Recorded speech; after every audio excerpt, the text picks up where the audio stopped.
comes the, y'all don't really want it like that. Yeah, here comes the, here comes the.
Yo, what is going on, Team Steezy family, man? It has been way too long.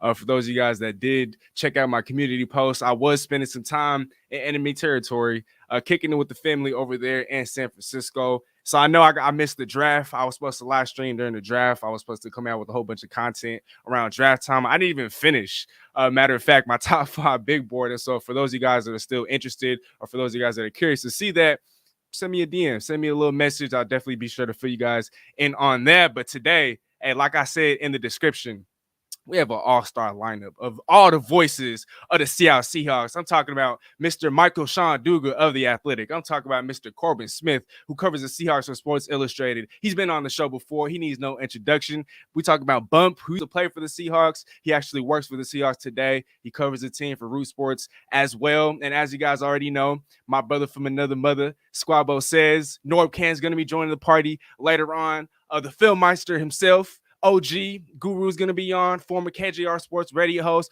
Bryant Abker is going to be on. And so we have an action-packed a party tonight. I mean, oh my gosh, I feel like I'm about to announce an all-star roster, an all-star starting lineup. And so I'm not even going to wait any longer. Without further ado, our first guest, just because he does have limited time with us, I want to bring him on board. Man, from The Athletic. He actually just re-signed. And so I'm glad he's staying on board to cover the Seattle Seahawks. But please, ladies and gentlemen, welcome, Mr. Michael Shawn-Dugar. What's going on, man? What's going on, family? I'm doing all right. I'm chilling.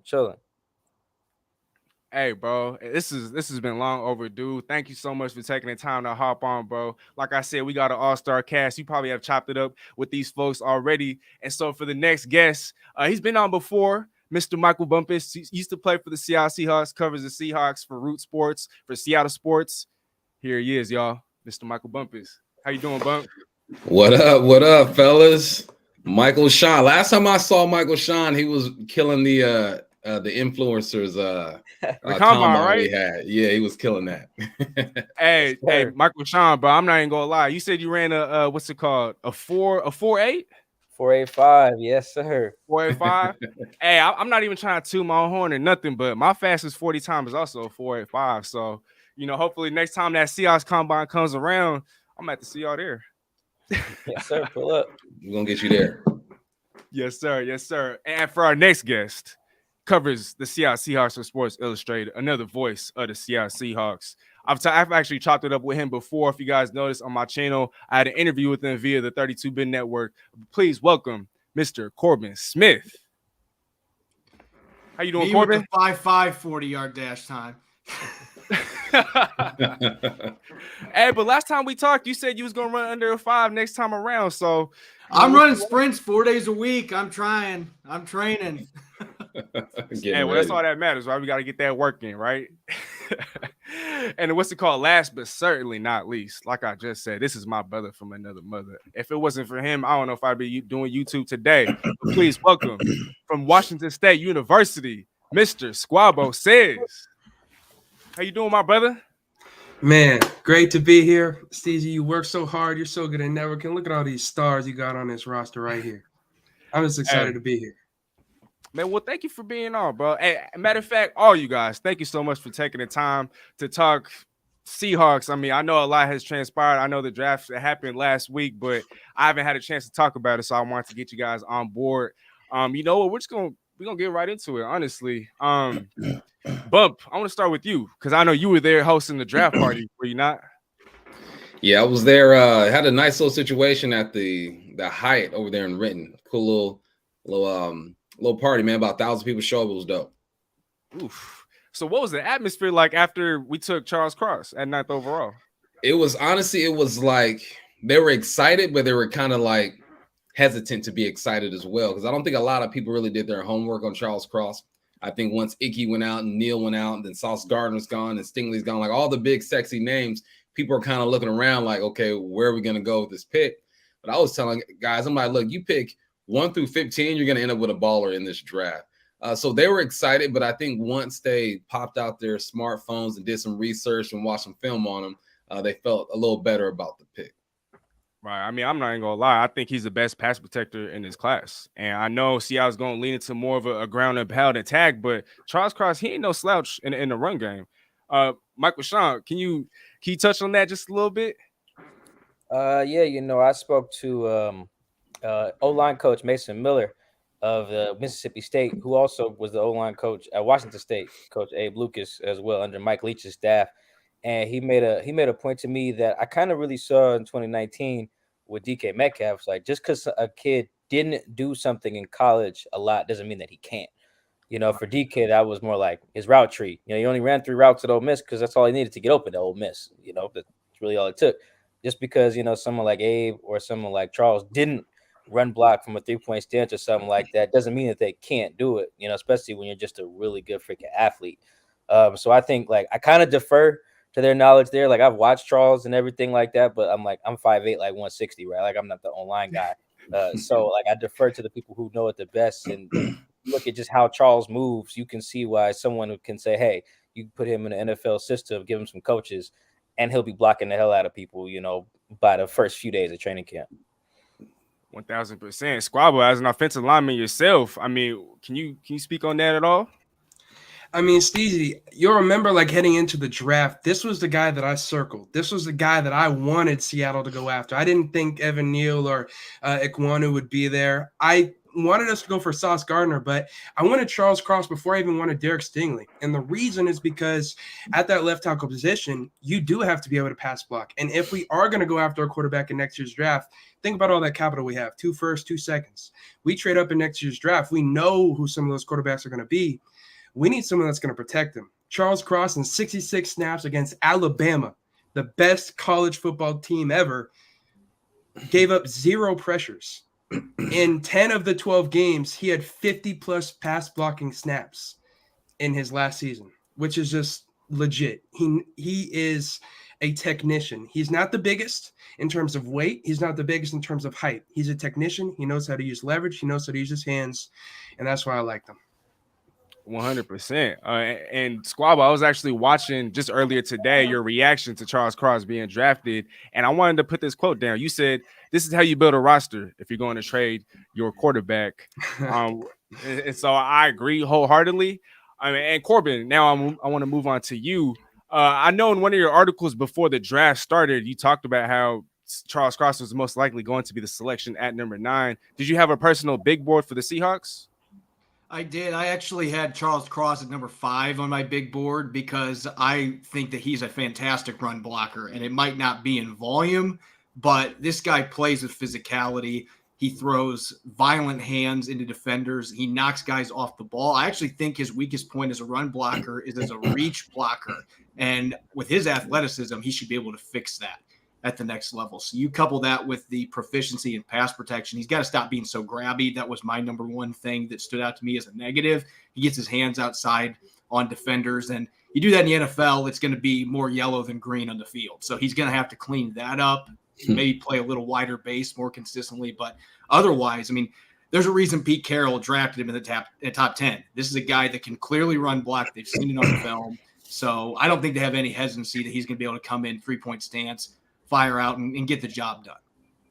Okay, and then Corbin, Mike, or Bump, any of you guys can answer this, but did you guys have any sort of insight on how close Seattle was to potentially trade him back?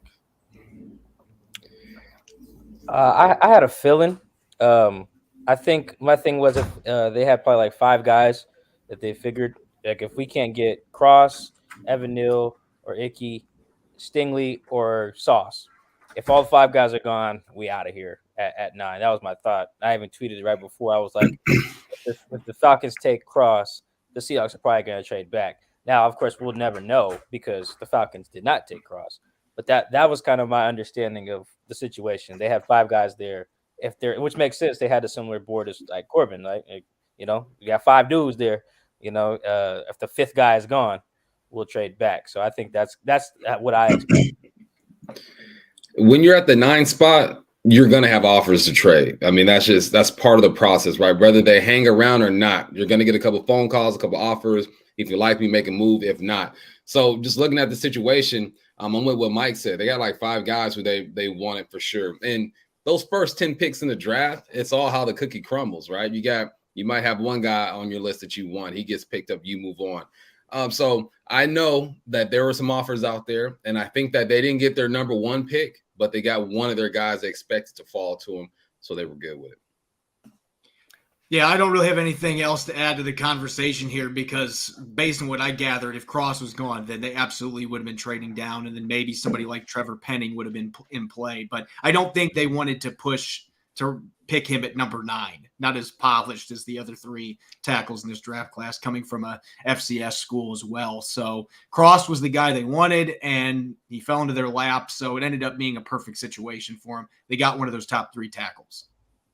And 100%, one of the big 3, right? Squab, I wanted to ask you, so Charles Cross has been compared to Laramie Tunsil. He's been compared to Dwayne Brown. Do you have a different player comparison for him, or do you think one of those 2 guys fits the bill? I see the Laramie Tunsil comparison a little bit. Uh-huh. I don't know. I feel like Charles Cross is his own mold. He's a little bit different. He is so young right now. Let's remember, he's younger than you and I. He's younger than all of us. But I'm 22. He's 21 right now. He's going to be 22 like late in the season. Like, he is so young. He has an opportunity to be here for 15 years plus. I can't even remember when Dwayne Brown was Charles Cross's age. That's how young he is, and that's how old Dwayne Brown is. So I wouldn't make that comparison right now, especially with just the recency bias with what we've seen of Dwayne Brown recently. Dwayne Brown hasn't been the same. Dwayne Brown hasn't looked like the young tackle that he once did. I'd say Charles Cross is his own mold. And you guys have anything to add as far as those comparisons? Just don't call him old, man. I'm 36. Me and Dwayne the same age, man. We living, baby. I'm not far behind. Come on, at 33, you're making me feel ancient here. Man, y'all talking crazy. All right, and Mike, I want to direct this to you because I was actually tuned into the latest episode of the Seahawks Man-to-Man podcast. You titled it, "The Seahawks Didn't Get Cute." So do you know how or why this came to fruition? Like, what's gotten into the Seahawks? Why is it that they finally drafted according to the consensus big board? And have they learned from past draft mistakes, or is this a one-off? I think there's a couple of things at play. For one, they were at the top of every round, and I think it's a little easier to just follow the consensus when you're like, pick 9, pick 40 is what, like the 7th pick or something like that, or 8th pick or something like that in the 2nd round. Like, they just 109 is like the 4th pick of the 5th round, or you guys get what I'm saying. I'm messing the math up, but like when you're at the top of the round, a little easier to just kind of go with the best players there naturally. I do think the other thing is when the team was at its peak in 2012, 13, 14, 15, they were just picking for need, just like for little stuff. Like they took Christian Michael in 2013 because Marshawn had like back problems. Sorry, we need to run it back. Doesn't really matter what else we need. Like we need this right here. And they had a couple other times where it was like, all right, we just need a guy at this position. Let's take Justin Britt, even though like might even think he's that good, but we need a right tackle because we just lost. I think Giacomini is who they lost at the time. They were just like trying to plug in something to fill a certain need that they had just lost, or because of a guy they're just worried about. And even Rashad Penny, like, oh, okay, Chris Carson broke his leg. Let's take a running back. They have a bunch of picks like that. Whereas now they were more like building a foundation, instead of just like trying to plug random holes, they were like, let's just take the best players because hell, we need everything. And I mean, it's not a good position to be in. You'd rather be like the Bills are right now, or the Chiefs, where you are just plugging holes. So that means your team is good. Like, so there's two sides to that coin. But I think part of the reason why they were able to go with the consensus, because this is more in line with who like John is as a scout and how his kind of department works. Like, all right, let's build a foundation of really good players. Whereas before it was like, I guess we could use this right now to fill, which, as we know, that flopped. Like, I'm glad they weren't doing that anymore. Like, this makes more sense. You need something, pick a good player, and then go from that. Okay, so the basis of what you're saying really comes down to draft positioning and where Seattle was picking as far as, round 1 through 7 and whatnot. I think that's part of it. I think Part of that's one piece of the other part that, like I said, is just the difference between building a foundation versus trying to fill like a little, like Legion of Boom. They didn't need no DBs really. They had Brandon, they had Jeremy, they had Sherm, they had Cam, they had Earl. So it wasn't like, all right, we're on the clock at pick 69. Let's take the best DB. It was more like, do we need a pass catching running back? Doesn't matter if it's pick 69. Let's take a guy.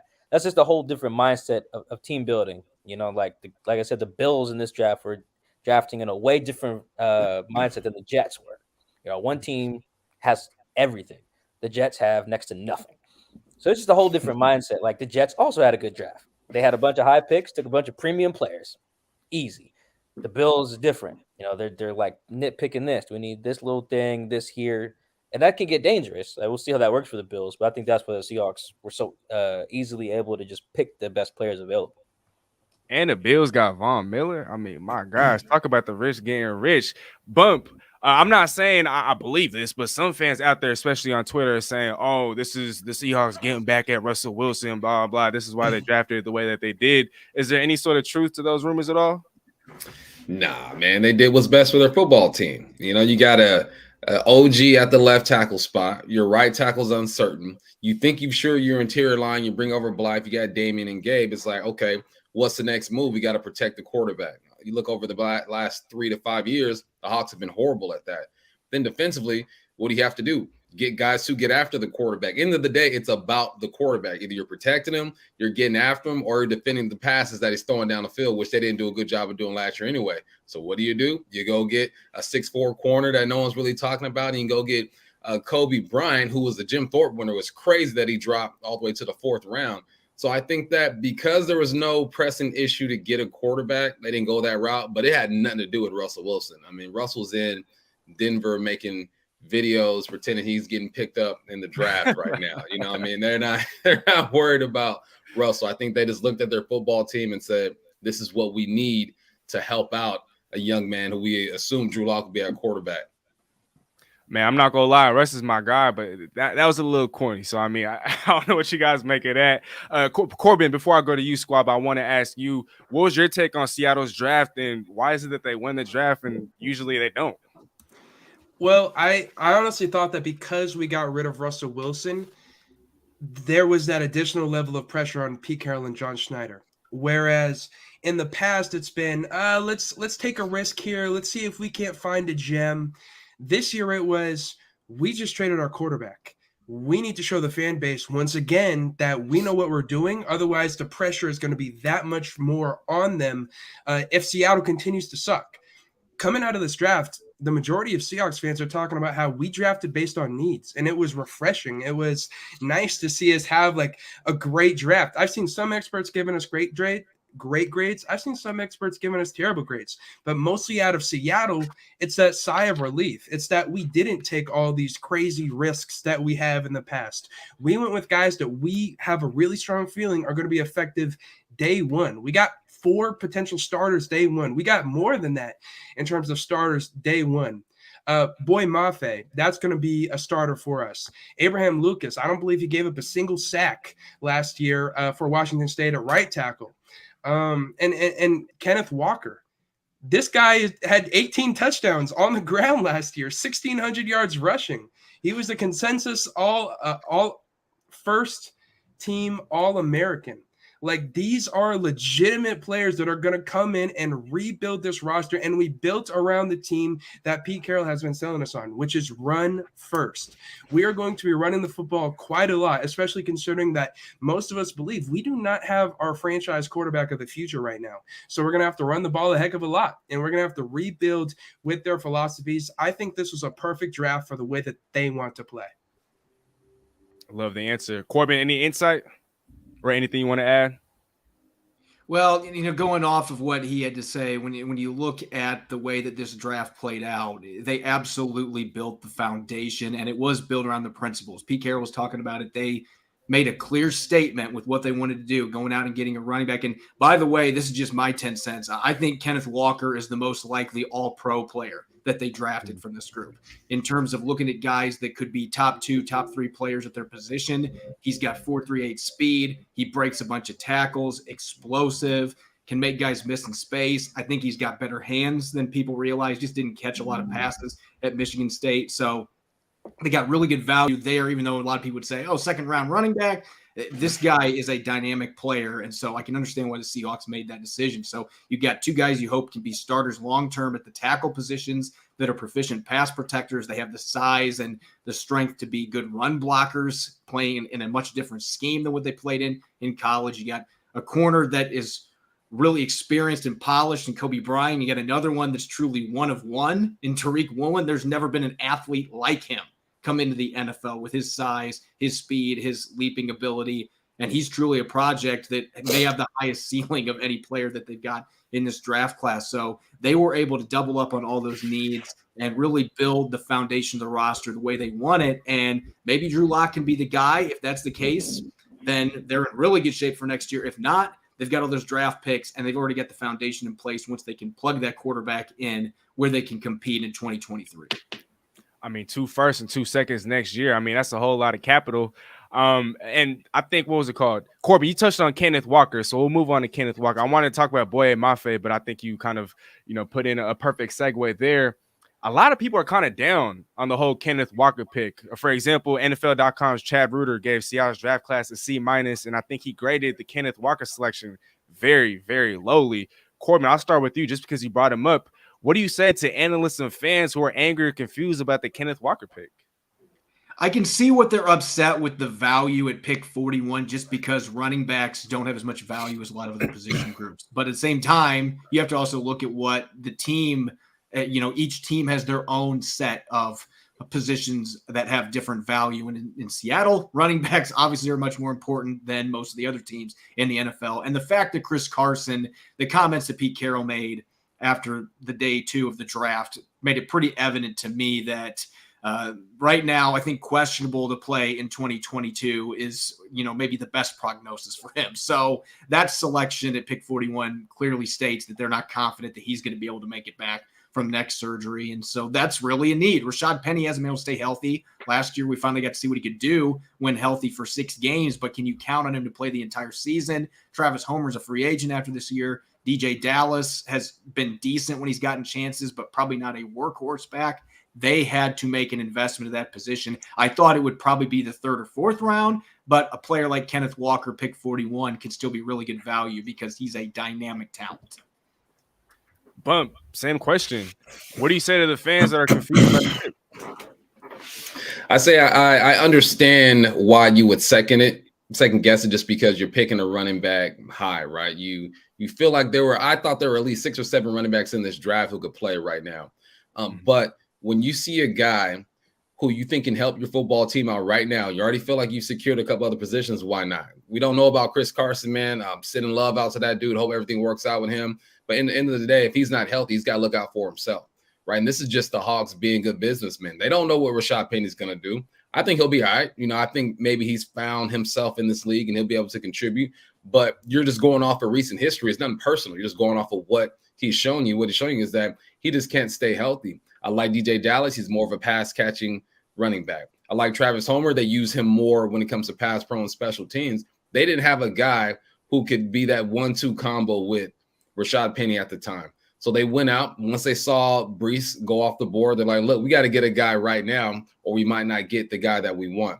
So I'm okay with the pick. I like the pick because it reassures the fan base that they're doing what they said they were going to do. They want to build a team by running the ball. You get some tackles, you get a running back, and by playing good defense, you address the defense. So when they made the pick, it was a bit early for me. I didn't think he would go that high to the Hawks at least, but it made complete sense.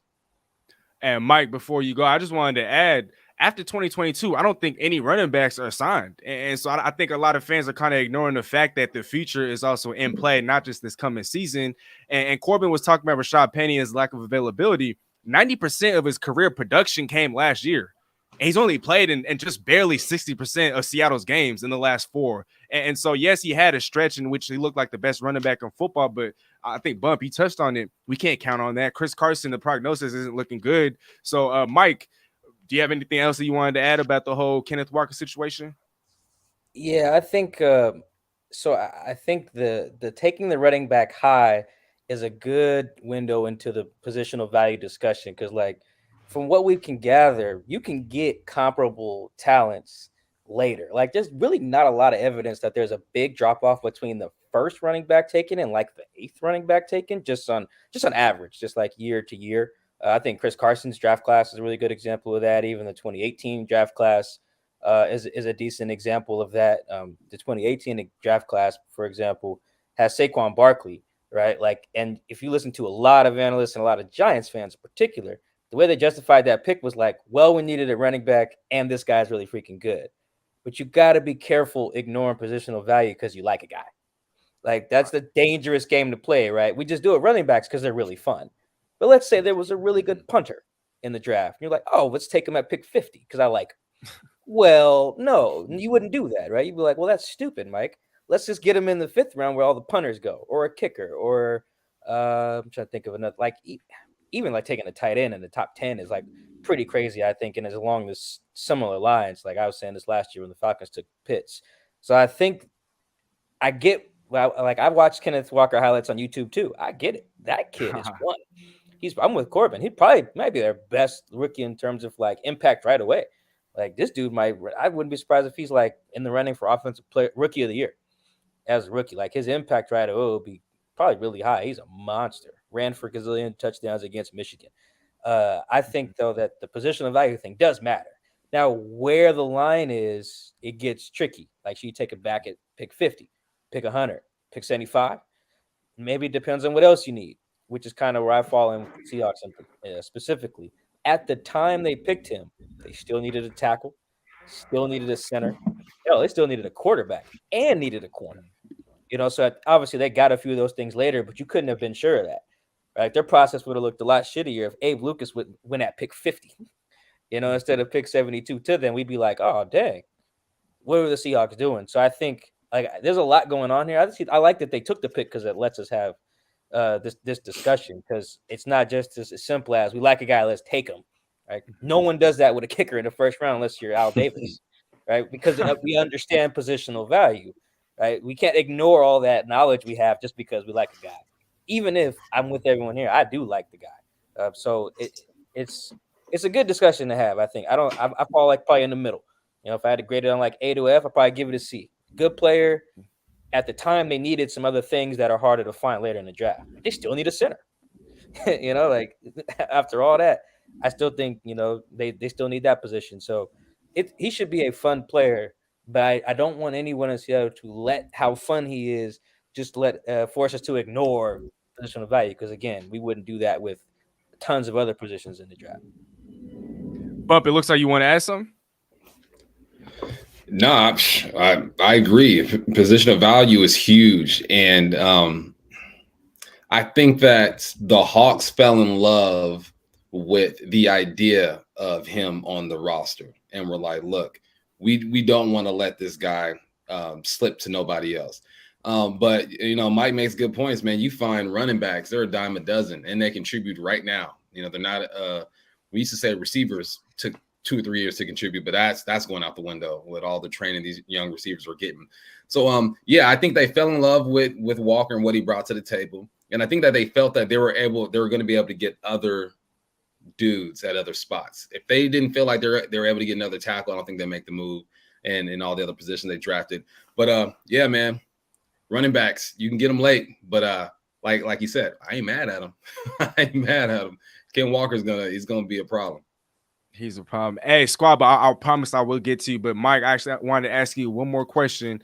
So I was on The Athletic earlier today, and I actually saw that you chose Kenneth Walker over Charles Cross as the player or as the rookie in which you believe will have the biggest impact for the Seattle Seahawks in year one. Are you at all concerned about his lack of collegiate production, just because he only really does have one season at Michigan State where he really dominated? No, I don't think so. I think running backs, man, yeah, like dime a dozen, however, they're just plug and play. Here's the thing about running backs, right? I think they need their own union, actually, just because like they are really getting screwed by the rookie rates. Oh, they are from like an economic standpoint. It's really unfortunate, and this is the reason why. Like they're probably the only position group. Maybe you can throw some special teamers in here, but of the skill guys, quote unquote, they're the only ones that as soon as they hear their name called, they're in their prime, and that's really dangerous. Like the workload they're about to take is going to kill them to the point where they're 27. We're talking about how washed they are largely.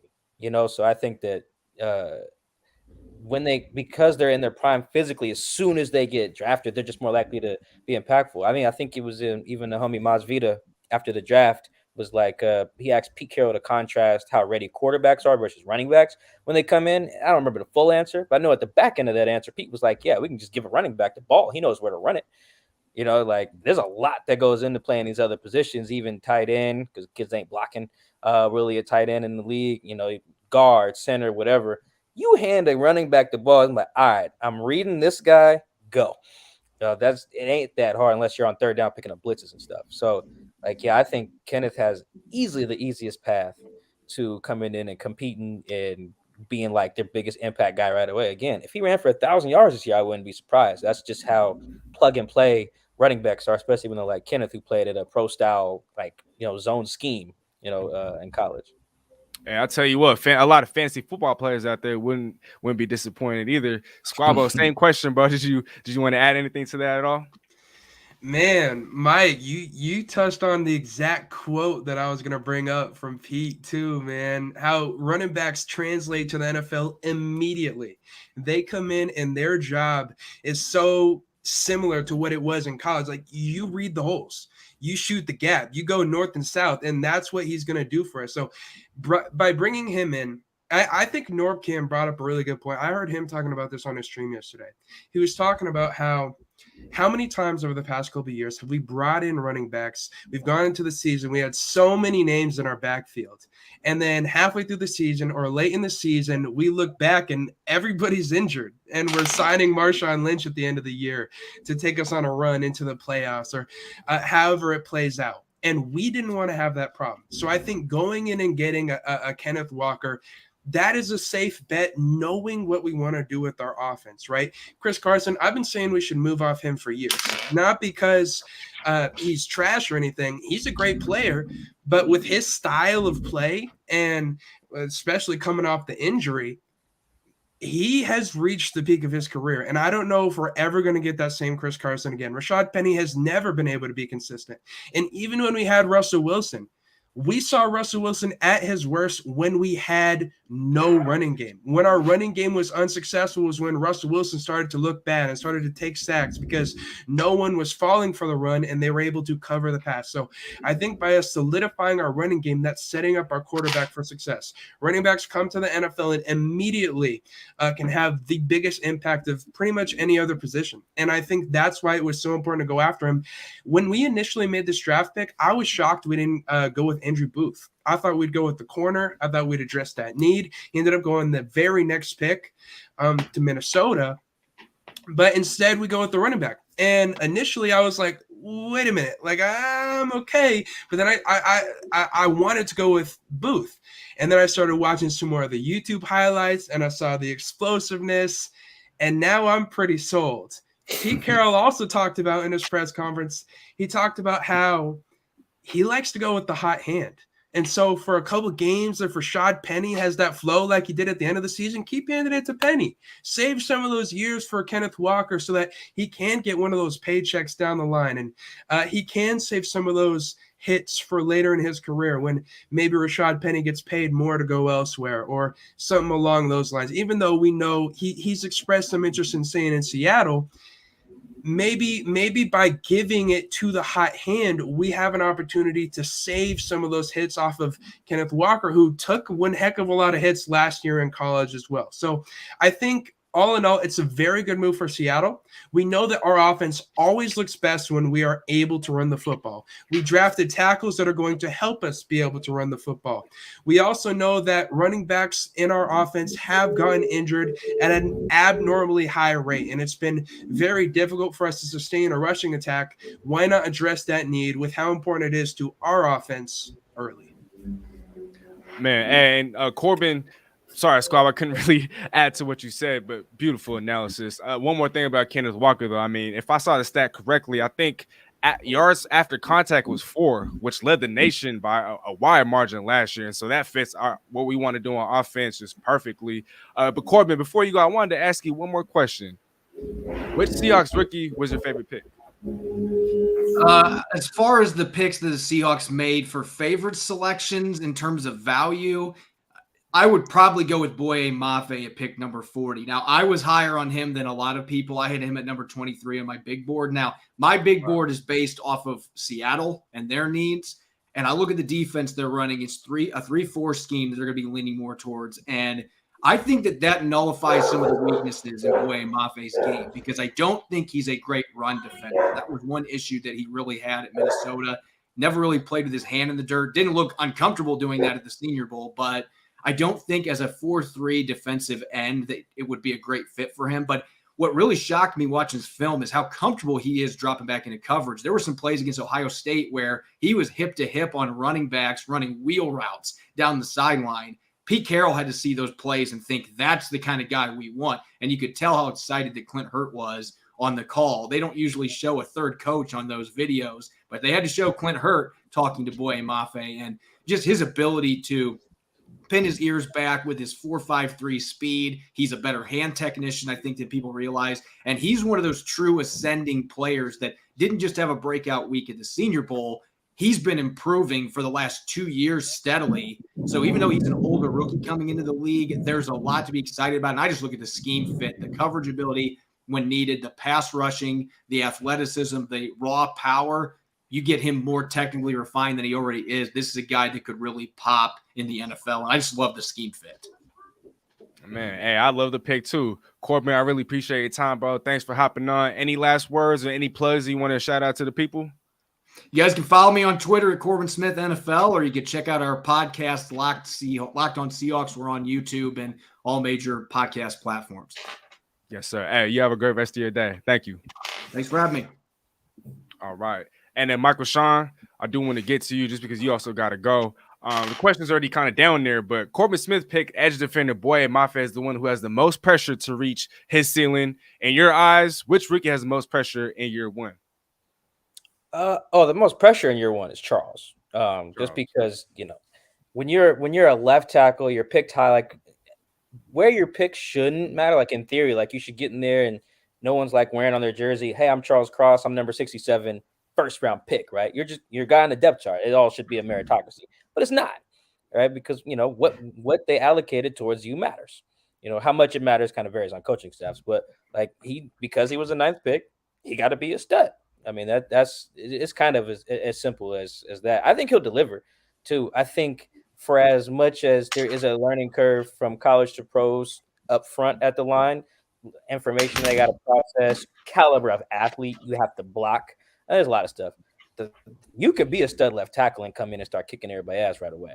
Like we've seen that with a few guys, even just most recently, the kid that the Chargers took last year, his name's slipping me, but like he came in, I voted him, offensive rookie of the year. I can't remember who won, but like I thought he was a baller.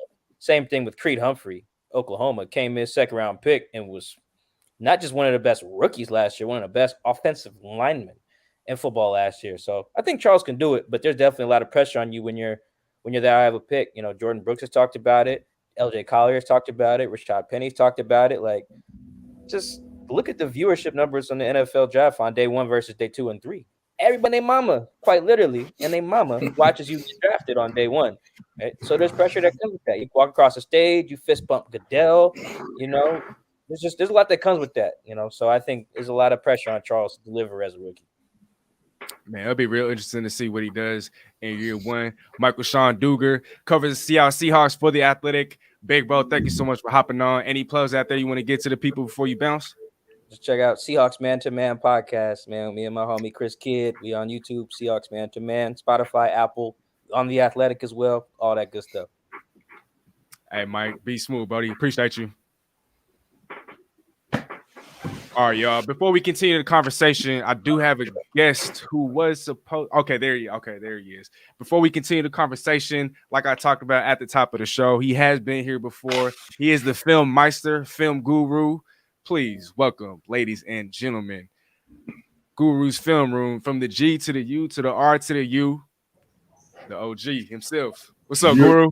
What it do? Appreciate the intro, man. As always, I told you, you come into the wedding, you come into the funeral, man, you come into a graduation. I'm telling you, come into all of my joint introducing me, bro.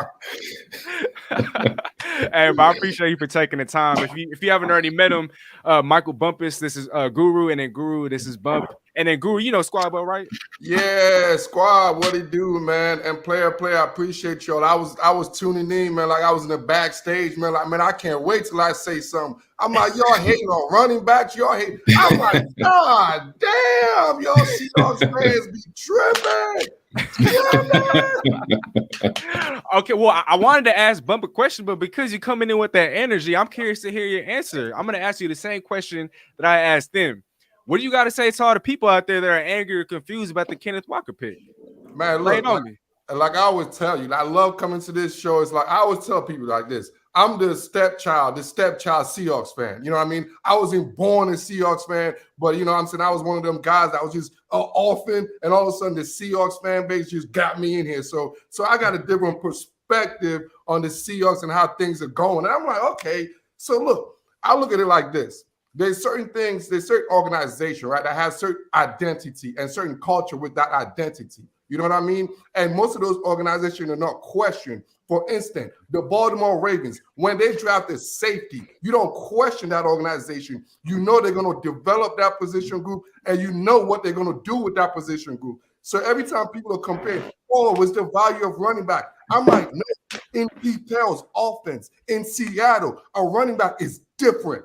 It's not the same as running back in Detroit. It's not the same as a running back. Oh, I can't draft a first-round running back. No, bro, it's different to each his own. In Pete Carroll, and y'all know me, I study the organization, and Pete Carroll likes a certain style of running back. And because I'm gonna be real with y'all, the last few years with the way the Seahawks are playing, because they lack that identity of running back, that culture, that changer. You know what I'm saying? The Seahawks offense is not quarterback centric. Absolutely not. Never wanted to be. Pete Carroll is not quarterback centric in his offense ever. You know what I mean? It's always about the offensive line and the power running game. That set the tone, and that's who Pete is. And that's what Pete was trying to establish. And he's like, Russ, get the Russ out of here, man, because I'm building a program and I'm doing it my way, just like my boy, Boye Mafe. Hey, Guru, man, I love having you on, bro. You come in with that fire, you come in with that feistiness, and you know we need a lot of that on this channel. But Bumpus Squad, but do you guys want to respond to Guru at all? I think Guru makes some good points. The Seahawks are a run-first type of team, and with Russell Wilson being here, him becoming a superstar, right? He got a bigger voice at the table when they sitting down to eat. You know, in 2012, 2013, 14, you know, he's in charge of picking up the plates and making sure they get into the dishwasher. You know, now he's at the he has a say on the menu and stuff. So with Russell Wilson being there, it kind of forced Pete Carroll to kind of get away from what he wanted to do, which is run the football. The only thing I would say against Guru is just that there's so many good running backs out there. I mean, it's not a position where you have to come in and get acclimated. It's not a position where you have to learn a whole new offense. There's only 5 runs in football. You break it down. Zone, inside zone, outside zone, counter power, trap. And then some coaches make up some things along the way.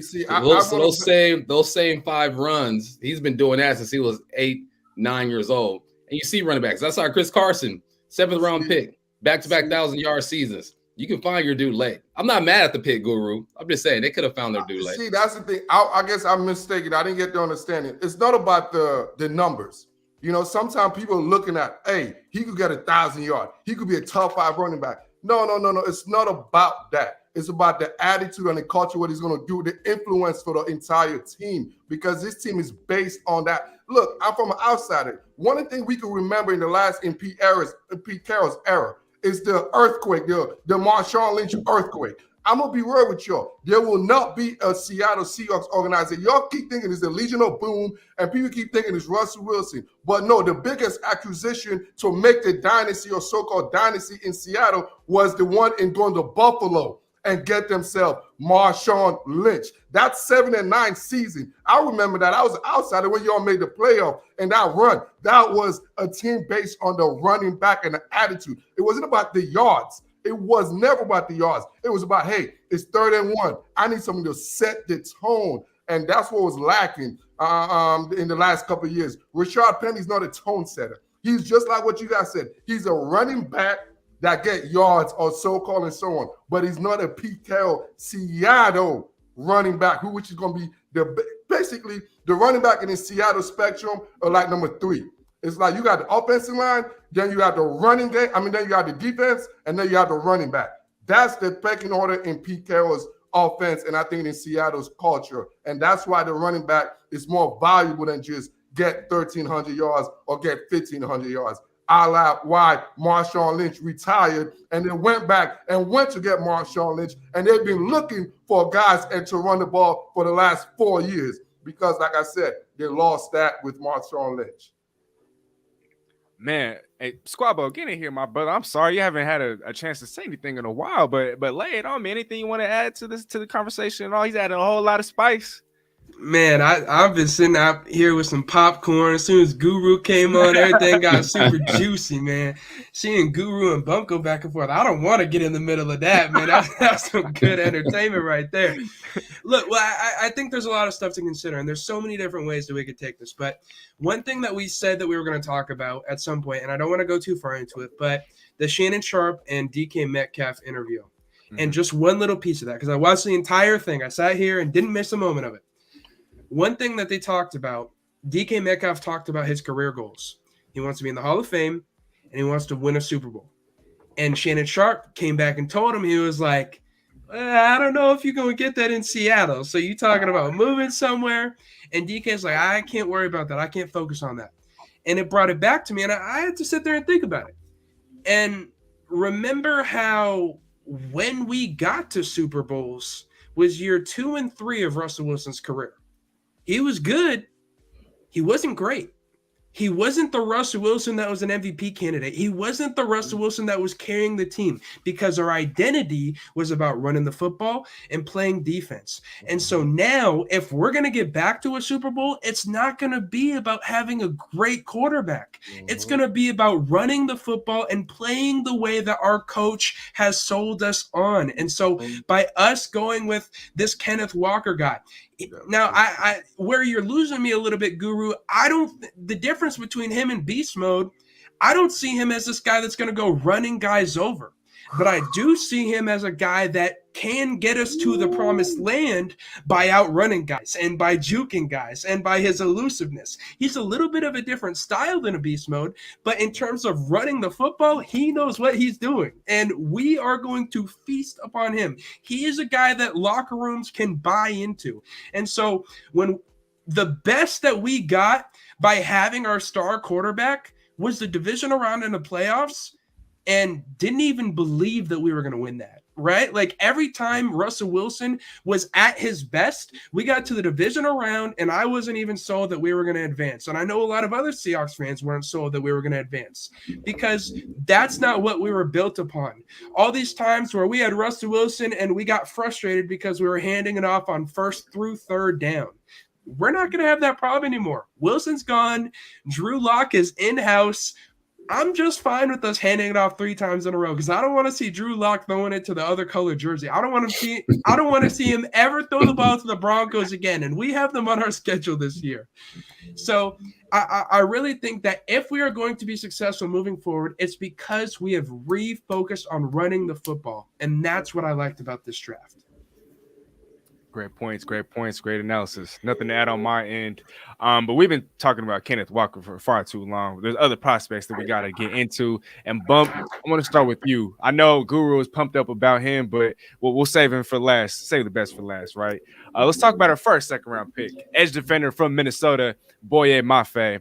And Bump, let's just pretend like I didn't do my research. Let's just pretend like I'm a casual fan and I don't have a clue as to what Boye Mafe brings to the table. Can you give me a little bit of insight on what he brings to the table? What are his strengths? What are his weaknesses? Well, first off, old boy is 260 pounds and he ran a 4.5. I mean, that alone right there lets you know that he's a different kind of athlete. And when I watch him on film, he's explosive, but he's smooth at the same time. Like I see his body always being in the right position. I see him shooting gaps and diagnosing plays. I see him taking risks too. There's times where he clearly has contained. But he's like, I'm just better than this tackle right here. It's 3rd and 2. This team likes to run inside zone. I'm going to shoot this gap and get in the backfield. So he's a smart player, and he only started playing football his junior year of high school. So he still has a lot to learn. And when you hear about a player going to the Senior Bowl and balling out, he's for real. I mean, because that is the most concentrated group of talent in the nation when it comes to college football players. And he's just on the rise, moving up. Good in coverage. Like Corbin, when he was on, he says, look, I saw this guy running with running backs. He can definitely do that. And plays with a passion too, man, especially on defense, man. I look at that defense and he played with that Guru passion that Guru came in with, you know what I'm saying? Like he's in the game, he's invested, he's playing with emotion, but he has a lot to learn and he's still a really good football player. That's what gets me the most excited about him is that he's so young in his development and he's still one of the best edge rushers in the country. So get him in the right system with the right coaches, let him loose. I mean, this dude can be dangerous. Bump, and then before we move on to Squabble and Guru, I gotta ask you, he didn't have very much in terms of production throughout his collegiate career. Does that at all concern you? I mean, his rise did kind of come during the Senior Bowl, in which I think he really sold a lot of people, and I think that kind of coincided with his rise atop a lot of people's draft boards. Trayvon Walker, his production wasn't the greatest, right? Sometimes you just look at the film and you're like, oh, this dude can move. Oh, this dude has hands. Oh, he can bend that corner. You know, we can teach him. It's easier to teach a guy with all the measurables and athletic ability than it is a guy who's just really average and is in a good system and gets his numbers. But, I mean, you can be concerned about the numbers, but if you just watch the way he plays the game, then I think you're okay with this pick. Okay, I'm happy with that. Guru. That's your boy, right? So man, you know what I did about my man Boye, man. First, I gotta let y'all know, man. When it comes to the Africans, you know what I'm saying? When it comes to all African athlete, I swear I'm talking about NFL Africans. Trust me, I watch all the films on them. All right, NFL Africans, shout out, man. So when it comes to my boy Boye, I've been watching Boye for a couple of years. No bull. Obviously, I've been watching Minnesota for a while. You guys know I'm a football film nerd. So I've been watching Minnesota since I'm watching their safety a couple years ago and a couple of their receivers. And, this dude stood out. You know what I'm saying? One thing I'm going to tell you about Boye, I'm going to be real with y'all. Do I think I think the combine helped him more than he really is. You know what I mean? I'm going to be honest with you. I really think he's a middle, second round to third round draft grade guy. But obviously the combine got him to that next level. What he is at day one, what he's going to be in Seattle day one, he's going to be an excellent run stopper. Like, I'm talking about this dude, you talking about set the edge, bro. Ain't nobody is going outside this dude. Like, ain't nobody's going outside this dude. I think, like you mentioned earlier, he got to work on as far as his pass rushing technique. I think he's very limited right now. Obviously, he's strong. Yeah, we see he's athletic, but we got to put all that together. He got a nice bull rush, but as far as that hand placement, I don't like that as far as elite level. Right now, I think he's like closer to what y'all remember. I don't think he's where y'all remember Frank Clark's second round pick when we picked him up. He's not Frank Clark's level yet as far as how Frank Clark was polished already day one. But I think he's definitely an effort guy. I think he's definitely coachable. I think he's going to make more plays on effort than, say, more skill. I believe Frank Clark was more of a skill player than this dude. But you give him a couple years, develop him, man, I think he's going to be more of a stopping the edge, more of like a run stopper, then I think he's going to be a double-digit sack, guys. In my opinion, I think the dude from Tennessee, he's going to be more of a double-digit sack guy, and this guy's going to be more of, you ain't running the ball, or that zone you want to run, Kyle Shanahan, you want to run that sprint? Oh, heck nah, because we got Boye Mafe for all that zone read out there. Ain't nothing coming outside. That's what I'm telling you. We got sick and tired of that Shanahan and that McVay always running outside. That's what was happening for the last 2 years, and he's like, enough is enough. I'm going to get the African that says, ain't nobody's going to go outside of me, and that's who we got in Boye Mafe. Man, I'm pretty sure the casual fan would have loved to hear both of your guys' analysis. Squabo, he's been compared to Cliff Averill. What do you think of that player comparison? And does the fact that he's already going to be 24 as a rookie and he's still kind of raw, does that concern you at all? No, not at all. I think that's good because I see the maturity in how he plays the game. And when you talk about the comparison to Cliff Averill, I really like that comparison, not just because of similarities in terms of technique, in terms of perhaps body composition a little bit with how they use their body. Hey, they're both Africans, man. They're both Africans. That's what it is. Hey, I wasn't gonna say it. But what I think is so beautiful in this comparison, Boye Mafe is going to be an integral piece in Seattle's next Super Bowl run, just like Cliff Averill was. And that's going to be what's really important. What I thought was interesting, when we were heading into the second round of the draft, there were the three big names on the board in terms of pass rushers: David Ojabo, Boye Mafe, and Arnold Ebiketie. I wanted Ebiketie first. He ended up going a little bit earlier. We passed on Ojabo. Initially, I was like, but he did tear his Achilles in Michigan's Pro Day, and we want someone that can come in and play day one. That's a 9-month recovery. So Ojabo, passing on him, that works out. Mafe had a perfect meeting with Seattle, and that's something that coaches were really hyped about. I think this guy could legitimately have a better stat line in the NFL than he ever had in college football. Kind of like what you were saying, Bump, with Travon Walker. The reason I'm saying that is, how many Golden Gophers in the pass rush could we even name right now, right? Like, offensive lines are able to double team him. Offensive lines were able to focus on him, to build around him. Whereas with some of these other guys that I mentioned, playing for Penn State, playing for Michigan, they're playing opposite Aiden Hutchinson. They're playing opposite some legit pass rushers. And so they don't have the pressure on them. And they can just go after the quarterback and build those stats, build those numbers, because offenses are working away from those other players. Now Mafe on the next level is going to be playing opposite Darrell Taylor, going to be playing opposite Shelby Harris. Those guys are going to get more attention, and that is going to open up Mafe to be successful. So just one question real quick. So I'm curious. So coming out with Boye and compared to Cliff, I'm not sure if y'all remember when Cliff Averill was coming out. He was drafted by the Lions, but do y'all see Boye Mafe, even Frank Clark, like, have you guys seen that type of talent? Because I guess I don't see that. I want to ask that question. Do y'all think he's going to be a Frank Clark and Cliff Averill, or is that what you all saying? That's what you think? That's funny that you asked, because when you were talking about the Frank Clark comparison, to be honest, Frank Clark underperformed to me. I thought Frank Clark, especially with this, that was one of the few Seahawks that I was able to meet in person at such a young age. And I remember looking at him. He is a monster. That is a beast. He has the physique of a god. And he was going out there not getting the performance that I thought that he was going to get. I look at Mafe, and with how he's able to contour his body, I'm with Bump here. The way he uses his body, the way he sets the edge, it's almost like a Chase Young style with how low he gets, with how quickly he's able to go back and forth. I think he is going to translate immediately, and I think he's going to be great. Wow. Interesting. Well, real quick, y'all, I do want to ask Bump one more question before he does have to go.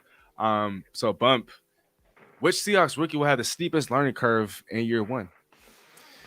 Ooh, the steepest learning curve. It's got to be Tariq Woolen. This dude only played 16 games at the corner position. Former receiver. He has size on the side, 6'4", 205, ran a 4.2. I get all that, but there's nothing like reps, man. Reps on reps. And when you have 16 reps at a position, you don't even have your AA degree at that thing yet. You know what I mean? I believe it takes a player at least 30 to 35 games before they really hone in to who they are at that position.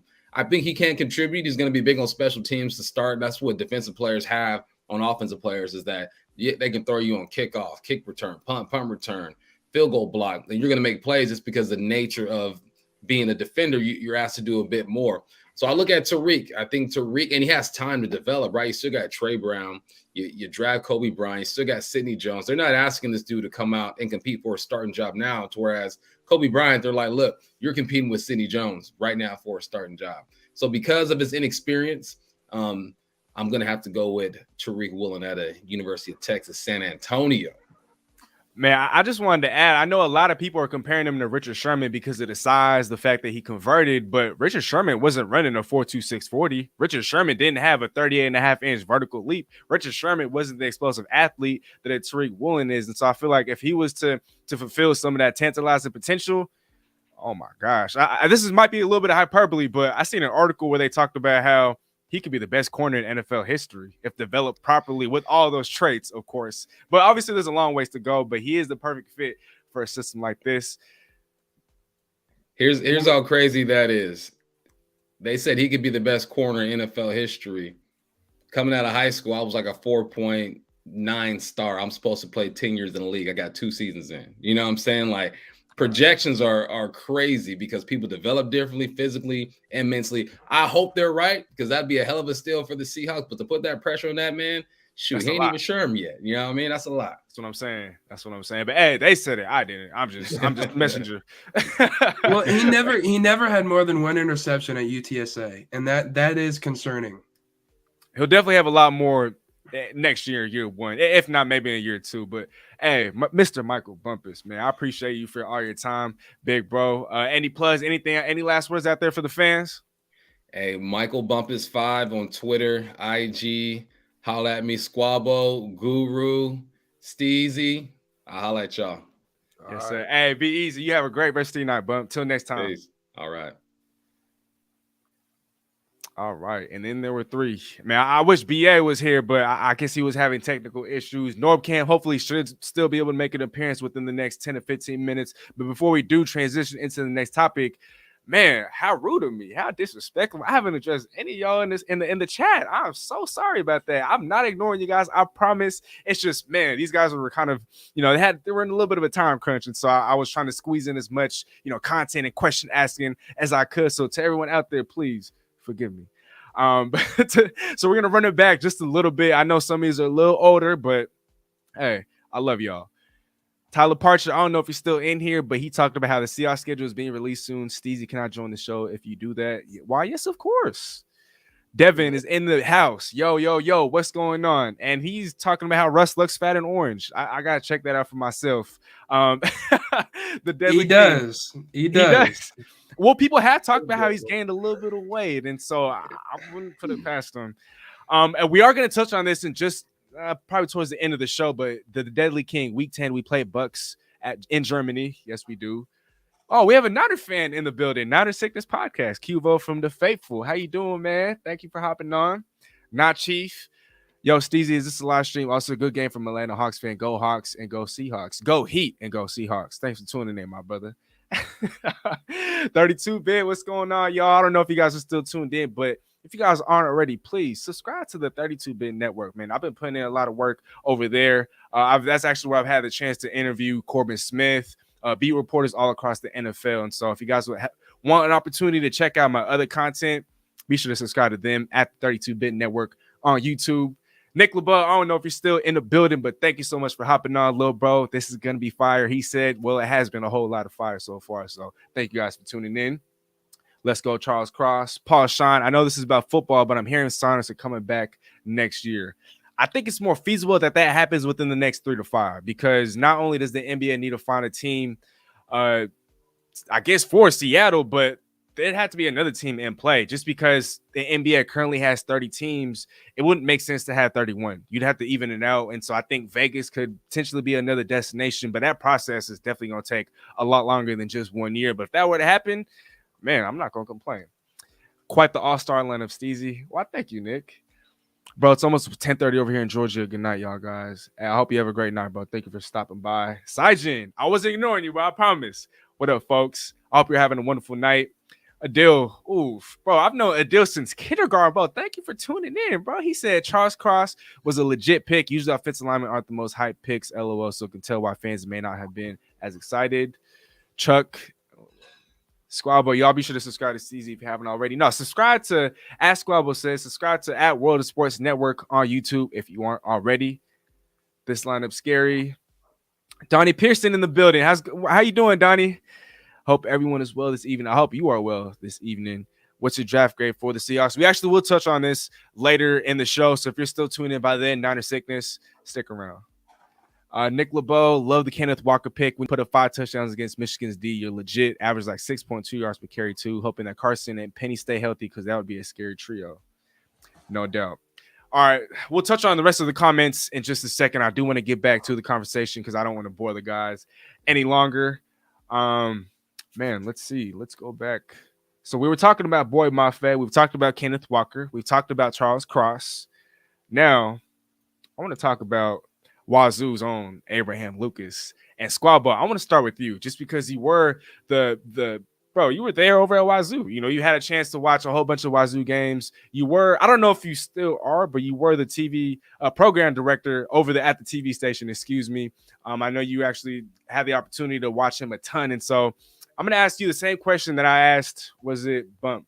So let's pretend like I'm a casual fan. Let's pretend like I didn't do any research. Let's pretend like I don't know a thing about Abraham Lucas and what he brings to the table. Please give me his strengths, his weaknesses, anything you want to add.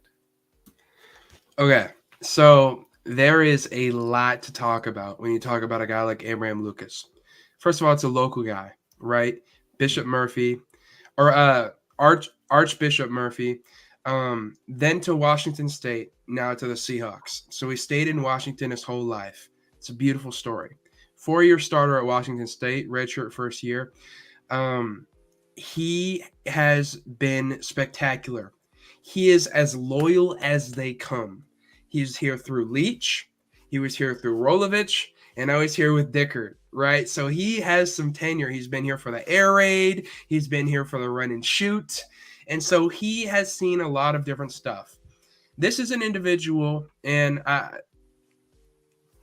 this past year, I was able to cover every single game for Washington State football at home. I was on the field for all of these games. I've personally interacted with Abraham Lucas. And what I can tell you is there are a lot of football players who are egotistical. There are a lot of football players who didn't want anything to do with any media personnel, especially at a school, right? Like they didn't start quarterback last year, Jaden DeLaura, he was a jerk. He didn't like anyone. He didn't want to talk to anyone. He was all about himself. Abraham Lucas is the exact opposite. He's down to earth. He is open to conversation. There were mid-games where I would be saying something to him. I was trying to get him to hype up for one. And if you go look on my YouTube channel, you'll see the video where I have Abraham Lucas waving and hyping up to the camera, yelling to the crowd, all that stuff. I call him over in the middle of the game after they have a scoring touchdown drive. He comes over to me, bends down with his helmet on, trying to listen, trying to have a conversation with me in the middle of the game. Our star right tackle, who, by the way, I projected Seattle would go after in the 3rd round of the draft. So I perfectly predicted it because I've watched this guy. Now let's talk about on the field, because we know he's loyal off the field. In press conference, he has been legit. He has been down to earth. He has been nothing but loyal to the organization. This is a trendsetter. This is an organization setter. This is a guy that is perfect in the locker room. He's a lead by example kind of guy. He has put it all on the line for his team and for his family. On the field, once again, I want to get this stat checked, but I'm pretty sure he gave up 0 sacks last year of Jaden Delora in all of the games. That's going up against guys like Kayvon Thibodeau for Oregon. He is a run blocker too. Blocking might be his strength. Like, he is so good at both. He has great hands, great lateral movement. He is such a put it on the line guy. His Senior Bowl is spectacular. He is legit in all forms of blocking. He uses his arms so well. He has great lateral movement. He's great at using his leverages and putting his body on the line for his teammates. Whenever we saw our running backs be successful, it was off-tackle runs. We sucked at running down the middle. Whenever we ran off-tackle with Max Borghi, with Dion McIntosh, running off Abe Lucas's butt, that's when they were the most successful. He sets the edge. One other thing you should know about Washington State, last year, this isn't going to be the case this year, we did not use any tight ends at all. And for the record, I hated that. I always thought that we should. We never even used them. We didn't acknowledge that it was a position practically. Barely even on the goal line would we use it, and that was when we'd bring in extra offensive linemen. He didn't have tight ends, and he was still able to set the edge phenomenally. He is a spectacular blocker. He was a great get in the 3rd round. I think he's going to be a day 1 starter. And I hope, honestly, based on his loyalty, I have more confidence that he will be here a long time in Seattle than even Charles Cross. Oh, my gosh. Oh, my gosh. Talk about some fire coming at that boy's mouth. Guru, what say you? Hey, man, look, I don't know if they're best friends. I don't know if he's dating his sister, but God, I don't know if that's his agent. Man, that's the best. I'm talking about this dude love himself some Abraham Lucas, bro. I don't even want to say anything. I'm scared to say anything. He's going to be the best left tackle ever. I'm scared. Right tackle. I'm sorry. He's going to be the best right tackle right now because I'm scared if I say anything else, because exactly what he just said about this dude, I don't want to say anything flawed about Abraham Lucas, because this guy is like Russell. He goes to the children's hospital and he gives children, food. He goes to Africa and he goes to the slums of India and build homes for everyone. Hey, squad, boy, I love you, dog. But honestly, I think I really don't respect the Pac-12 football, to be honest with you. I've never did. I don't think I ever will. They obviously have some players, and when I say Pac-12, I'm not taking USC, because USC is different. So as far as he was going against Kayvon Thibodeau, yeah, I mean, okay, all right, so that's cool. But I think he fits the need. Now, do I think he's going to be an all-pro for 15, 20 years? Absolutely not. I don't think so. I look at it like this. If your butt ain't coming from Iowa, if your butt didn't come from Wisconsin, if your butt didn't come from the Big Ten, I'm talking about the Big Ten offensive line, bro, you're second nature. That's what I'm saying. No disrespect to those, but we all know where the class of offensive line your men are. So as far as this dude, I think he's going to be better than the history of the Seahawks offensive line they had. I remember the dude I used to always jump offside from Texas A&M that drafted a couple years ago. He was trash.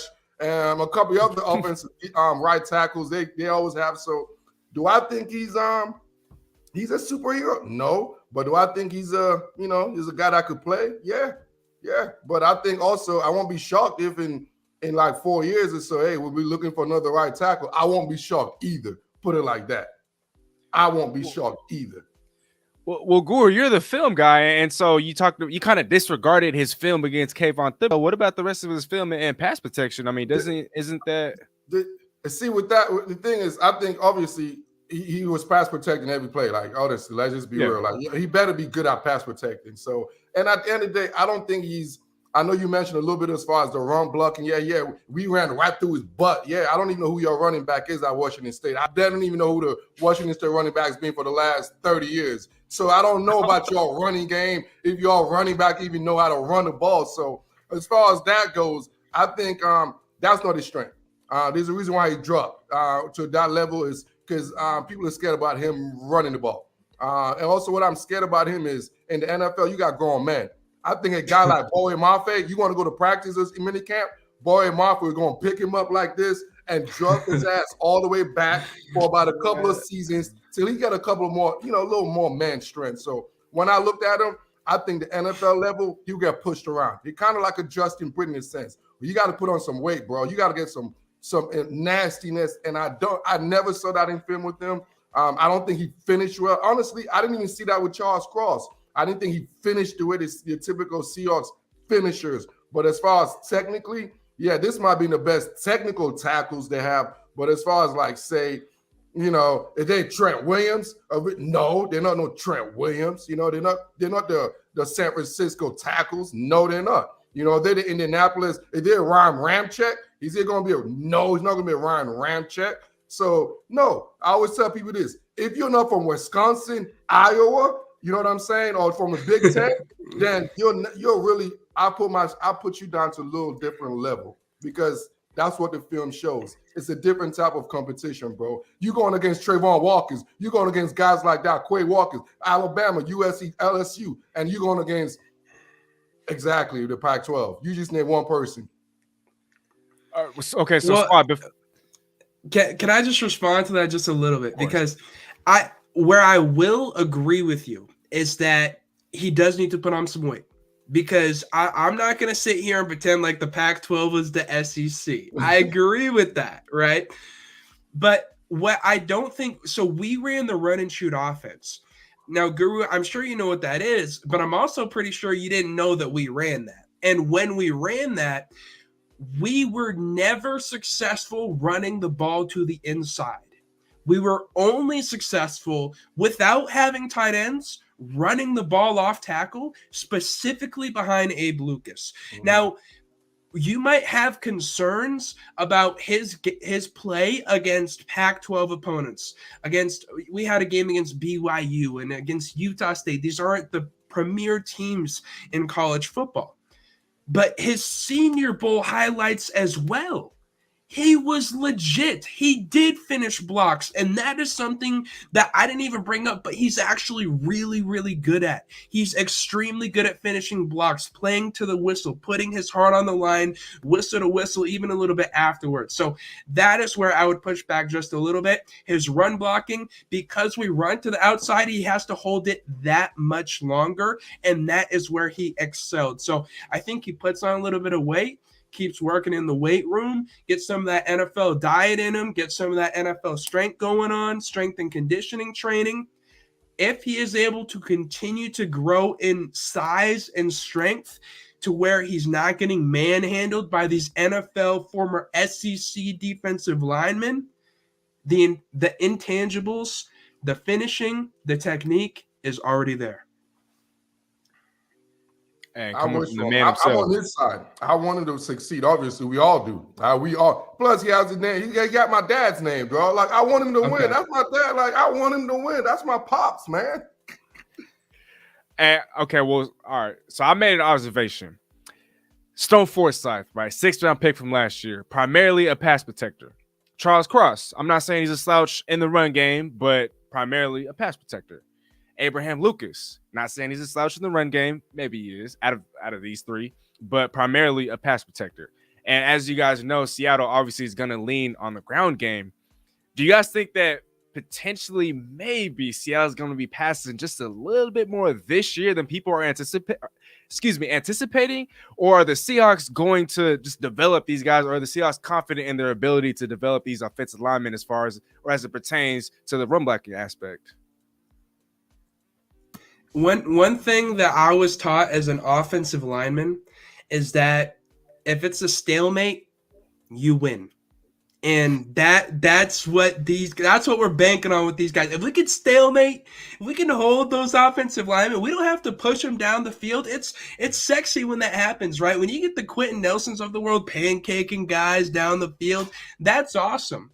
But that's what Gabe Jackson is for. That's what Damian Lewis is for. That's not what unfortunately, that's not what our tackles are for right now. Charles Cross, maybe. Abraham Lucas, I don't think he's going to be pancaking too many guys. I'm going to be real about that. He's not the big, overwhelming force. But if he can get those stalemates, which I believe he can, Walker's gone. He's exploding up the field, and he's going to go score touchdowns, bang his head on the goalpost. First of all, I don't know what offensive line school you went to. I must be the Washington State offensive line. Stalemate is a win. I'm come from a defense. A stalemate is a win. They said you want to run. What they said, run downhill. That's why offensive linemen lift weights. They don't lift weights to scale.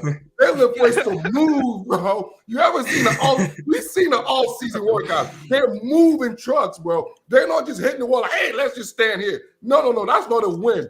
Let's just be real. You just want to do that because it's your Pac-12, Washington State, Mike Leach, whatever, run back.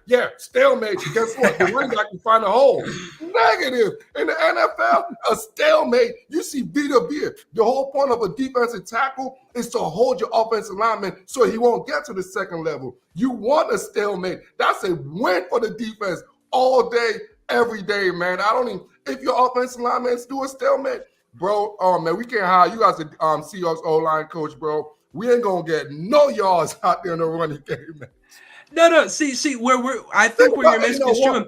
You're talking about with Vita Vea. Vita Vea is an interior offensive lineman, usually getting double teams. If he stalemates a double team, that's different. I'm talking about one-on-one stalemates. If you get a one-on-one stalemate, you're blocking them, and they're not making the tackle. That's winning. Hey, so put like this. I'm going to say about stalemate. 4th and 1. We all seen it in Seattle. 3rd and 1, 3rd and inches. Okay, and if it's a stalemate, who wins the down? What happens? Turnover on down. If it's 3rd and inches, and you tell my offense, like, hey guys, make sure we have a stalemate so we'll get 1 yard. Come on, man. You don't know what he say that, dude.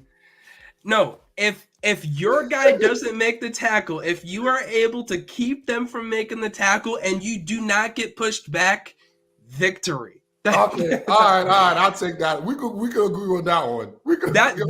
That's the whole point I've been trying to get at here. Is if your guy doesn't make the tackle and you don't move back an inch, that is what I think immediately into the NFL Abraham Lucas is capable of. The crazy thing about this situation is like we also got to realize is he's going to be playing this opponents you're playing against, bro. It's like we're in the NFC West. You know the dogs on the defensive line, bro? Like, just go look at the defensive line for the NFC West, all right? And you come talk to me and see if any of those offensive linemen wants to do a stalemate against those guys. Like, it might work in the Pac-12, bro. Look, we're in the NFC West, bro. Do you see the 49ers D-line? Do you see the Rams D-line? Like, I just want to let you know. Do you know the Cardinals D-line? Do you all know that? All of them losing pieces. They all losing pieces. Cardinals didn't address defensive tackle. Niners lost DJ Jones. That Rams lost Sebastian Joseph Day. They still have those stars, but those stars, Aaron Donald, Nick Bosa, they're getting double teamed. Outside of those, Chandler Jones has gone in Arizona too. Dude, all of their defensive lines got worse. Hey, I remember Aaron Donald lost in Ndamukong Suh. Dude, 1 year you can lose people left or right. As long as you are there, that's what matters. Aaron Donald lost. Hey, how many defensive tackles we seen rotating the Rams? Stephen, what do we see every year? We got gains from you, dog. You got gains right now being significant. So I don't care about the French fries. I care about the steak, man. I don't go to a restaurant to worry about this side. Oh, I want this restaurant because the appetizers are good. Oh, yeah, I picked this because they have no, I don't pick a restaurant for the dessert or the appetizer. I pick it for the main course, baby. The superstar, man. That steak I could cut down unless you're on a diet over here. You know how you're Washington State. You guys are all about that organic meal. So I get it. If you want that organic meal, that's good for you guys. Organic milk, man. I don't know about that one. But, hey. When you're talking about, I'm not here to downplay, Aaron Donald in the past has wrecked our offensive line by himself. Okay? The Rams, there's going to be times when they line up Aaron Donald on Abraham Lucas. When they do that, I will be the first to say, double team him. Give us the tight end. Abraham Lucas is not capable of one-on-oneing Aaron Donald right now. He's not capable of one-on-oneing Nick Bosa right now. But if those guys are on the other side, he can take some of those backups, some of those second and third strings one-on-one today. In that note, good. That's beautiful. Hey, put like this. As long as he stalemate Aaron Donald, that's a win for us, baby. That's the Oh, only hell stalemate we want. yeah. That's Hell the yeah. stalemate we want.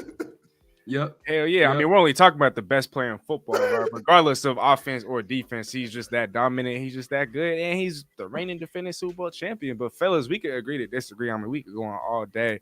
That's Shoot. why we got this show. CJ, where are you at with this though? Like, cause me and Guru been going back and forth. Where do you fall on this issue? You know, honestly, Squab, I think I'd have to side with you, bro. I mean, once Abe Lucas, you know, does have an opportunity, once he does have time to kind of get NFL coaching, hop in the NFL weight room, start eating NFL diets. I mean, I think once he starts to do that, then maybe we can kind of make more of a judgment. Right now, it's kind of hard just because, you know, we haven't seen him develop yet, and he's still raw. But I mean, 6'6", 315, coming in as is, he's still physically imposing. He isn't the most physically imposing, but 6'6", 315 is still pretty scary to me.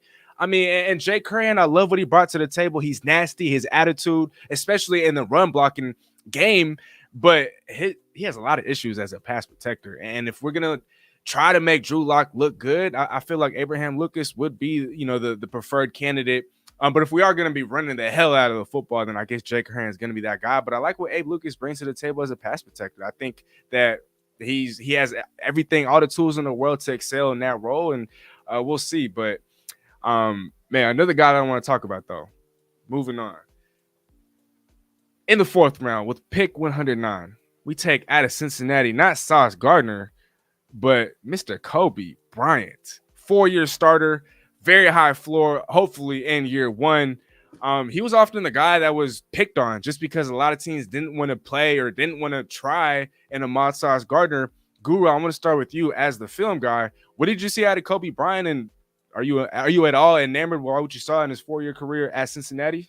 Yeah, I love this pick, man. Like I said, there's certain organization I trust. I love this pick. I love Kobe Bryant. I love he fits what Pete Carroll like. You know, Pete Carroll's mantra, compete. This guy is a competitor, man. I'm telling you, like, practice is going to be fun out there in practice, watching Kobe Bryant just, you know, get better, get everybody else get better. So that's number one thing I see or love about him is his feistiness and his competitive nature. And also, this guy come out there and make tackles. You know, he's very aggressive. He's not shy as far as coming out there and making tackle. And especially in this type of defense we run out there, you got to feel. Sometimes, you know what I'm saying? So you got to replace and fill. And sometimes you got to fill and replace as far as the defensive line side. And you got to take on the offensive line. So Kobe Bryant, he definitely wants all that smoke. So I love him being competitive. And I love his skill set. I think he has a very short burst. I love that about him. So when we play off, because I don't necessarily think he's going to be more of the I'm going to jam you man-on-one guys.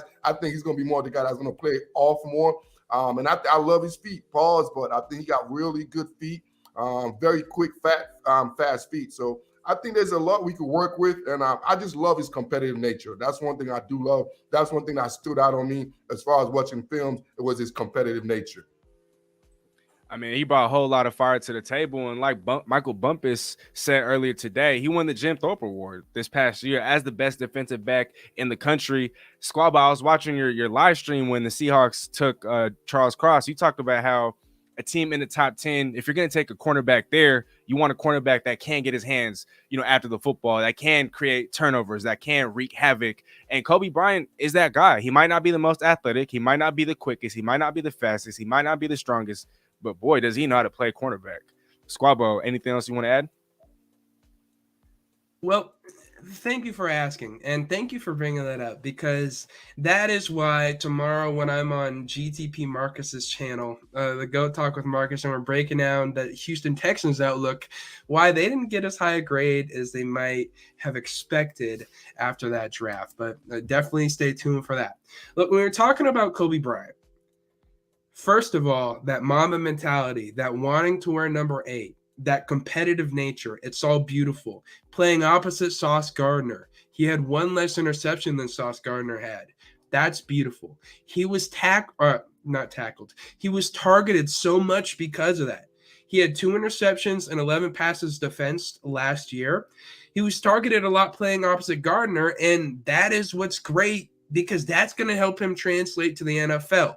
Because as soon as he gets to the NFL, they're going to target him even more because he's the rookie. He's the young guy. He's the late round pick that Seattle added in their already weak secondary. Trey Brown, he's not the most established cornerback in the world, but between those two guys, I'm targeting Trey Brown less than Kobe Bryant right now just because he's a rookie and he's unproven. I think his experience of being targeted and playing opposite of Sauce Gardner, I think it's going to benefit him quite a bit, and I look forward to what he brings to the table.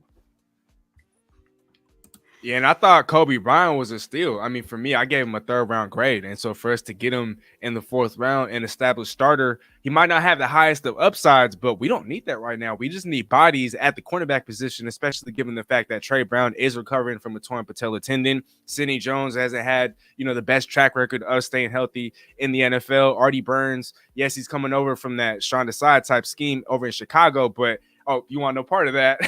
And so I think with the Kobe Bryant, like I said, he should bring a high floor in year 1. I like what he brings to the table. And most of all, man, I love that name, Kobe Bean. Or not Kobe Bean, but Kobe Bryant.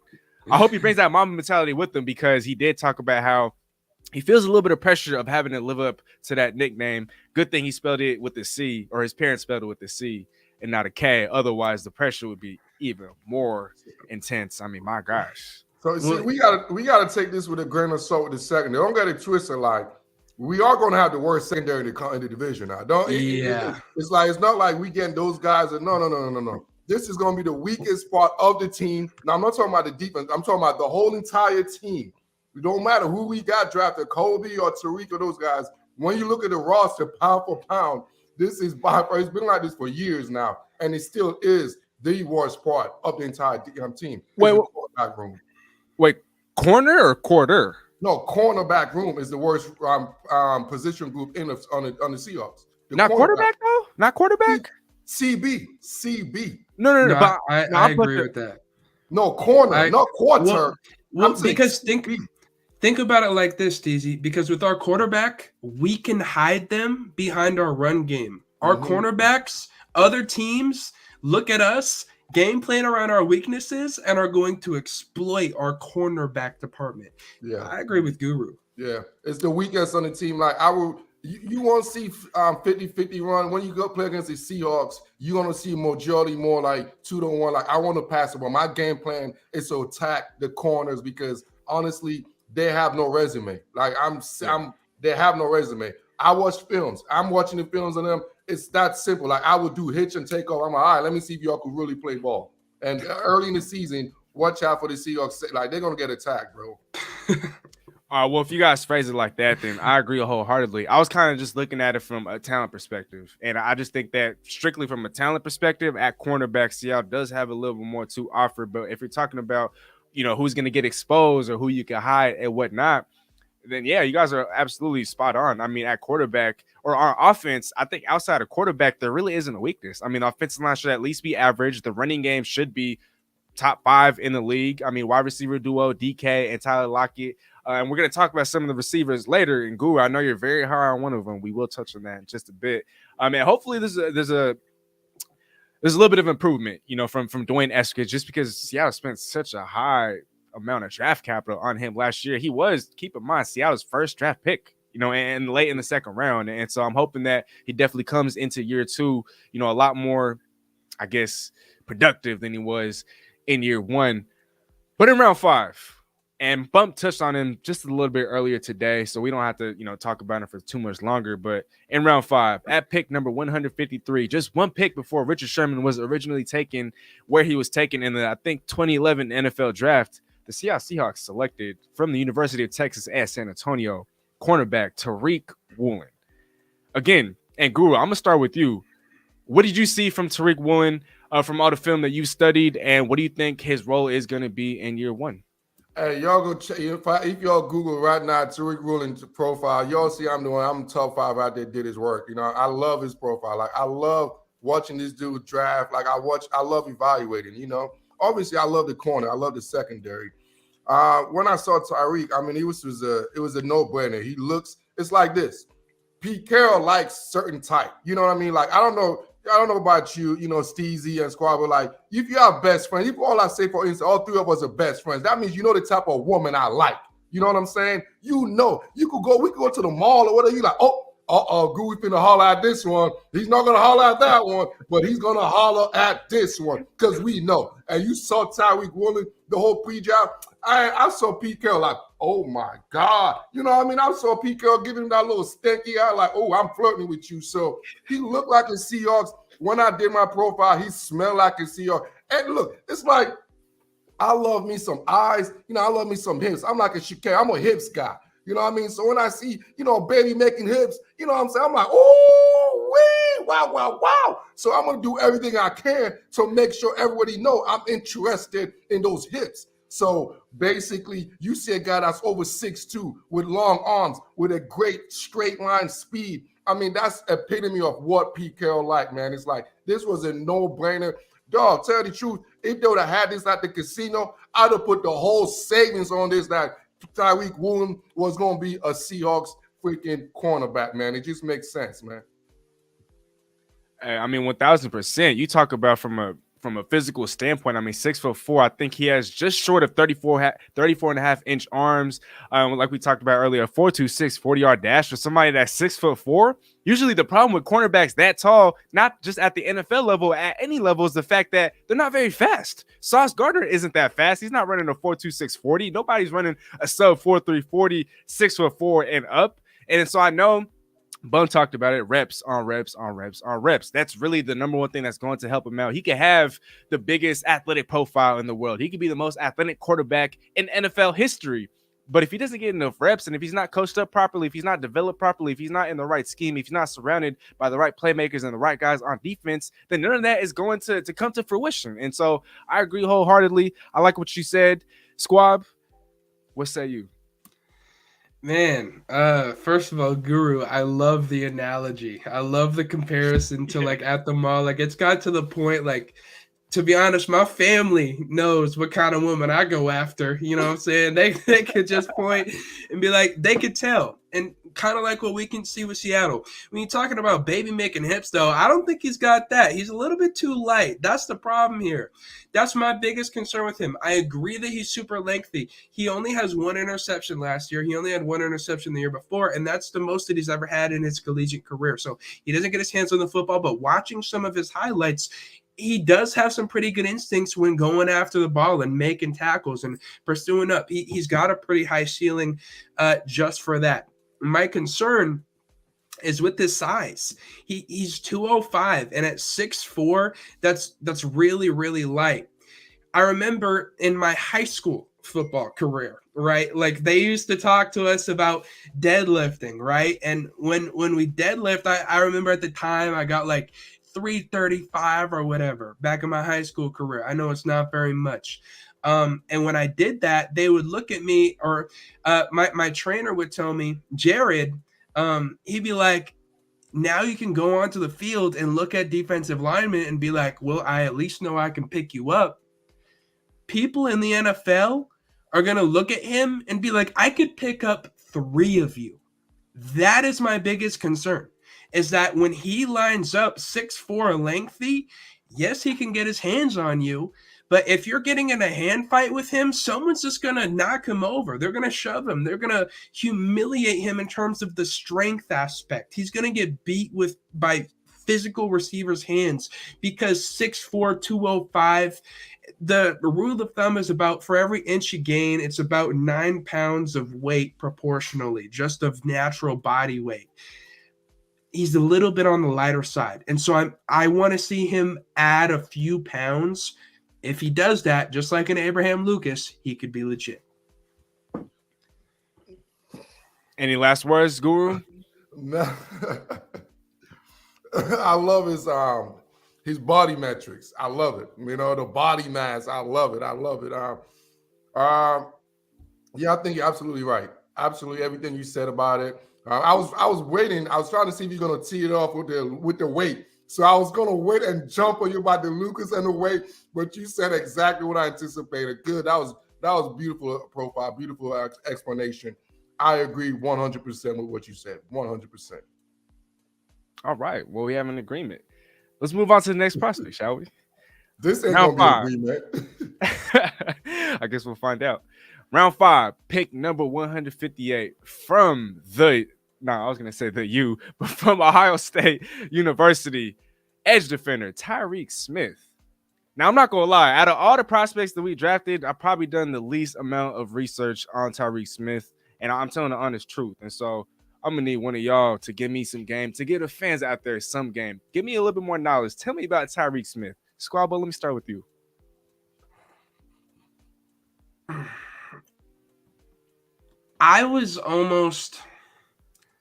This is a really good pick at this point in the draft. Now, you look at him, and he doesn't have the highest ceiling. Tyreke Smith never had more than 3 sacks in a season, but for a 5th rounder, he does have a lot of upside. He's listed at 6'3", 265. So he's really not that big. But for 6'3", he's got some serious weight to him. He's been dealing with some really big offensive linemen over there in the Big Ten where they're worthy of being offensive linemen, apparently, according to Guru, right? I think that's going to be one of his biggest benefiting factors. But he's also played alongside some really, really good pass rushers and never had a lot of sacks. So I honestly think this could be the guy that we hear the least from in this draft, outside of maybe those receivers that came after him. I don't think he's going to have a significant impact. I'm not going to hype him up the way I did some of these other guys. I think it's going to be a rotational player, maybe a 1 sack a year kind of guy. Wow. And Guru, before you go, I was actually I was on ProFootballFocus.com. I was trying to look up, Tyreke Smith and, some of his traits, some of his stats, just anything about him. And while I was on the website, they didn't really give much. They didn't say much. Yeah, I found that to be weird. I don't know if that's because of a lack of something on his end, but I mean, Guru, can you give me a little bit more than what Pro Football Focus gave me? Yeah, absolutely. I could give you a little bit more, just like we all did. There's certain called a depth. There's certain thing that's called a camp body. There's certain thing that's like, you know what? But there's a certain time in the draft when you're just looking for special team battles. You know what I mean? And this guy is just one of those guys at this point of the draft. They're looking for shoring up the special team. Some guys I could hold up so you won't get the kick blocks. Guys like that. Guys that just, that's smart football players. He comes from a smart organization. He comes from a winning organization, a winning program. Every time you have backups, right? You always want to have backups that comes from a winning organization, because when you have winning organization, they know what it takes. It means they always have the mantra. It takes everyone to win. You know what I'm saying? Everybody got to put effort. So he will understand what it takes to be as a practice player. So obviously, with the way the roster is, I don't see this guy, Tyreke Smith, being in the rotational as far as in the D-line, because the numbers don't add up. So I see if he's going to make any impact, it's going to be more of in the special team, more on that side of things. Okay. Anything else you guys wanted to add, or should we move on to the next prospect? No, next prospect. Okay. Actually, before we do that, let's take a little break from the prospects. I just wanted to ask you guys a couple of fun questions, if you will. Squabba, let me start with you. Which Seahawks rookie was the best pick in your eyes? Charles Cross, because a lot of Seahawks experts wanted us to go for a guy like Jermaine Johnson or, other guys that didn't end up going for another 17 picks. Definitely not going to name any names. But I don't know. I wanted us to address our biggest need going into the draft, and our biggest need was offensive tackle, especially with the way that we play football. We run the ball. We have a bad quarterback. Bad quarterbacks don't get better with bad tackles. So I think the fact that how much value was in that pick, the fact that we traded Russell Wilson for that pick, we needed to nail it, and we did. I'm going to go. I'm going to have to agree. For me, I'm not going to add too much, but I feel like, there was a reason why Seattle didn't bring back a Dwayne Brown. There's a reason why Seattle didn't bring back a Brandon Shell. And if you weren't going to bring those two guys back, well, we would have had 3 or 4 bodies at tackle entering training camp, and that just was not going to slide. And so with the Charles Cross, he's the best. Like I said, he's the best pass protector in the class. He still has room to grow in the run game, but he's no slouch. So Charles Cross, easily my pick. Guru, what about you? I'm not gonna lie to y'all. You know my concept. I love me some Jermaine. I don't know if it was a little slide shot. You know, talking about Jermaine Johnson. I don't know if it was a slide kicker, but don't disrespect my man Jermaine. As you could tell, the Seahawks told us exactly what they wanted. So I think it became. I mean, I'm not mad at them. I will put Cross my slight grade above JJ, just slightly so. But if Cross was not available, I think it was a no-brainer. We'd have to pick JJ. And I think that's a no-brainer because you saw how the cards played out. Because it's second-round pick. Who the heck did they pick? Edge rusher and Boye. So you know those were two most important things they were looking at. Because they're do we stay there? Picks.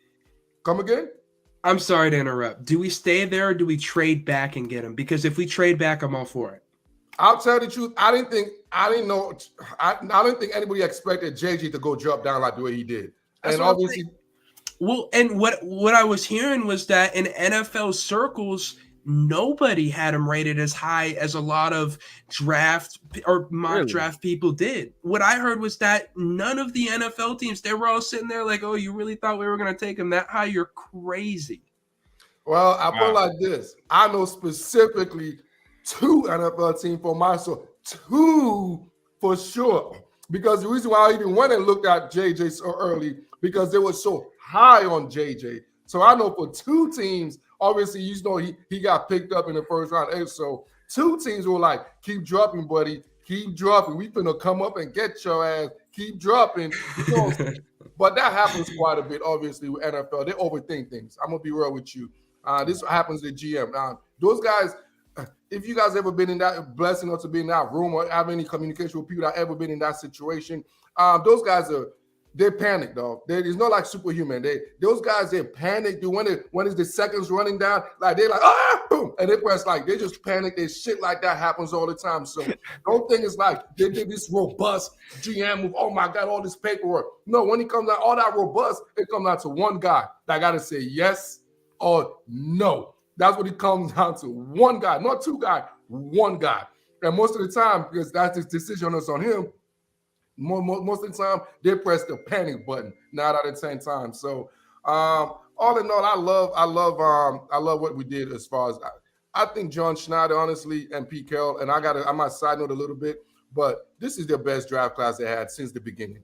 Like from top to bottom, and I have to give them kudos. I know we go back and forth debating for entertainment, but every single pick, absolutely every single pick was definitely a great pick for the Seahawks. And my favorite pick, I'm gonna be honest, it's not Charles Cross. I'm sorry, but it is gonna be.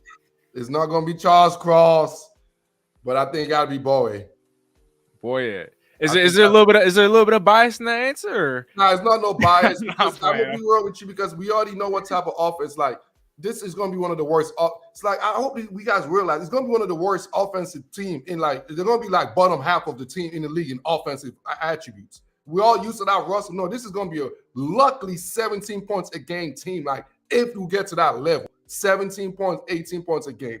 So the offense is not really gonna be impact. It's not gonna be the leader. If we're gonna win 5 or 6 games, it gotta be because the defense held opponents to under 20 points because the secondary is terrible. And if we don't hold them and get sacks, oh man, it's gonna be bad because we don't have the quarterback play or the offensive arsenal to go into high-scoring games. Now our game's gonna be ugly, bro. It got to be 17-16, 17-18. I mean, field goals, blood punts, holding call. I mean, it's going to be an ugly, ugly watch, man. It might not be no primetime game because it's going to be ugly, bro. Hey, well, as long as we getting dubs, as long as we're making progress towards the future, I think we'd all be pretty content with that. But before we move on, though, I got one more guest that I do want to bring on. This man needs no introduction, but I'm going to give him one anyway. He's a part of the Seahawks Seahawks fan Pro Football Hall of Fame. He's actually somebody that's kind of mentored Squabbo and I along the way. He doesn't only do YouTube, he does a whole bunch, especially in the community. I'll let him speak on that. But ladies and gentlemen, you guys know who he is. Without further ado, Norb Cam is in the building. What's going on, big brother? What's up?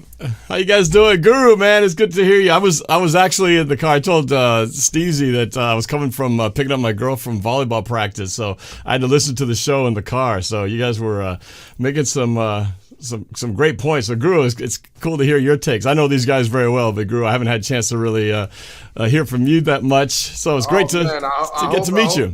I'm sorry to hear the rated R version. I'm sorry. I didn't know you. I didn't know, man. Why did you don't tell me that? Oh no, my girls have heard it all. It's no big deal. It's all fine. Hey man, hey Guru. Hey, if you ever need your ratings up, you gotta bring Guru onto your show. Man, get out of here, man. You all know. Hey, I gotta give a shout out to Bamboo out there, man, at the mall. They hooked me up with some. Now that's the only reason why I'm over here. My Bamboo yogurt, man, got me going with this energy. Bamboo, send that check. I appreciate y'all, man. That 10 cent y'all be sending me, but I eat that. For real though.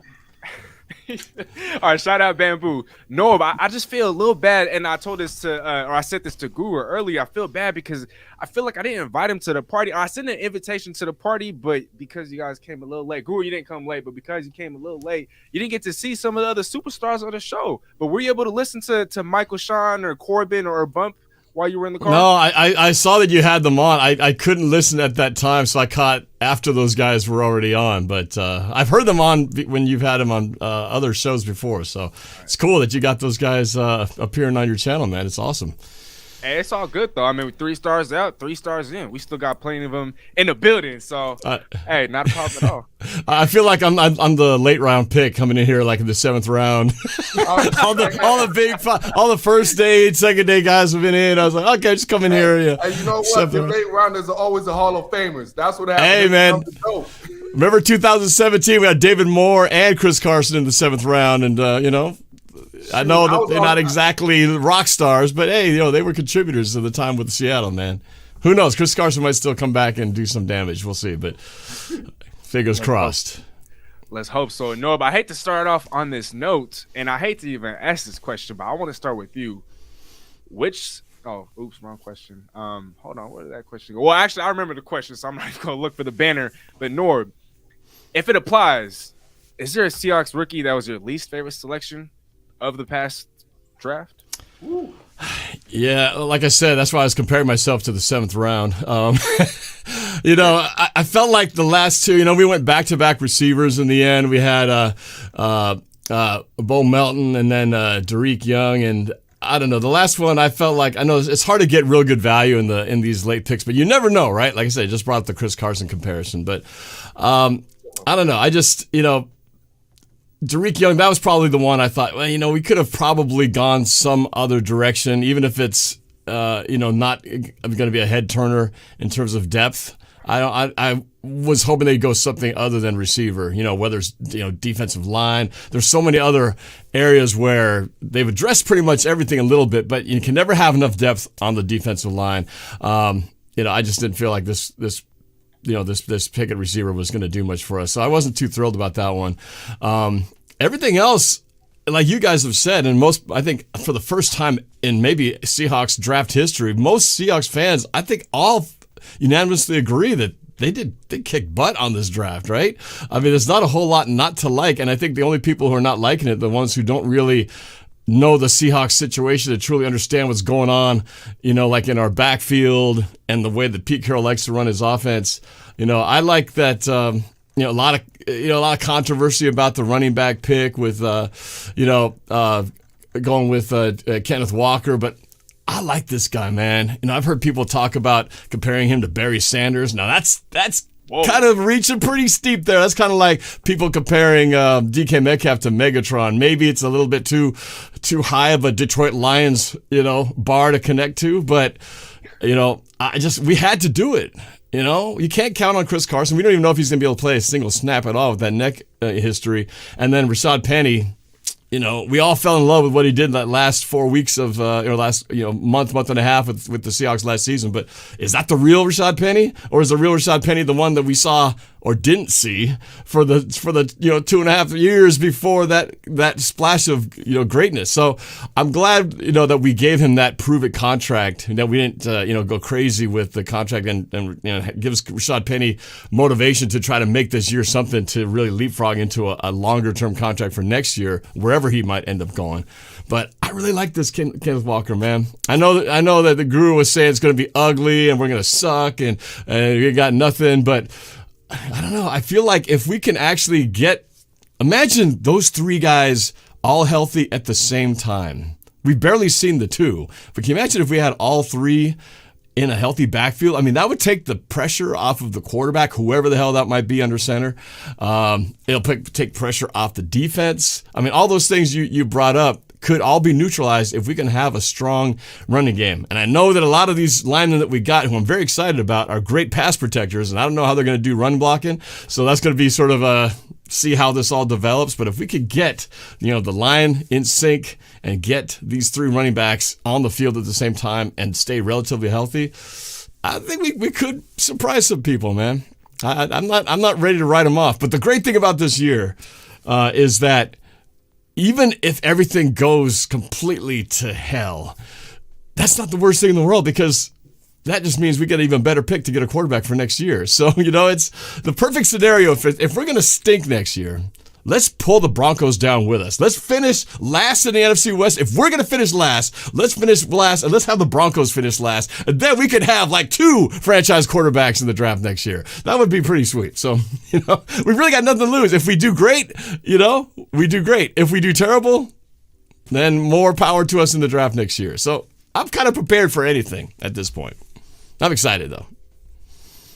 100%. I love the energy, Norb. Thank you for injecting a little bit of that enthusiasm. Yeah. I didn't have the same beverage that Guru had, but I had something with a little kick into it, because, man, I'm going off of like a very little bit amount of sleep.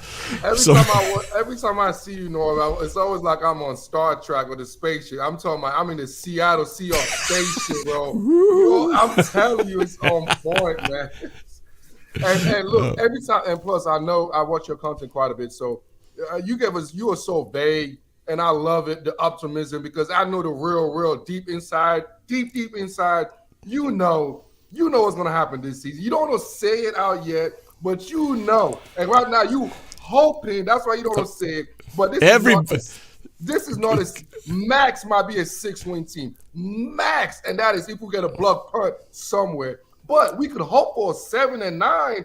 But let's be honest. In this division, we're in this division with 3 Pro Bowl quarterbacks, 3 with 3 coaches that know what the heck they're doing. 3? Man, we talent-wise, I think Wait a we're minute. like 2 Pro Bowl quarterbacks.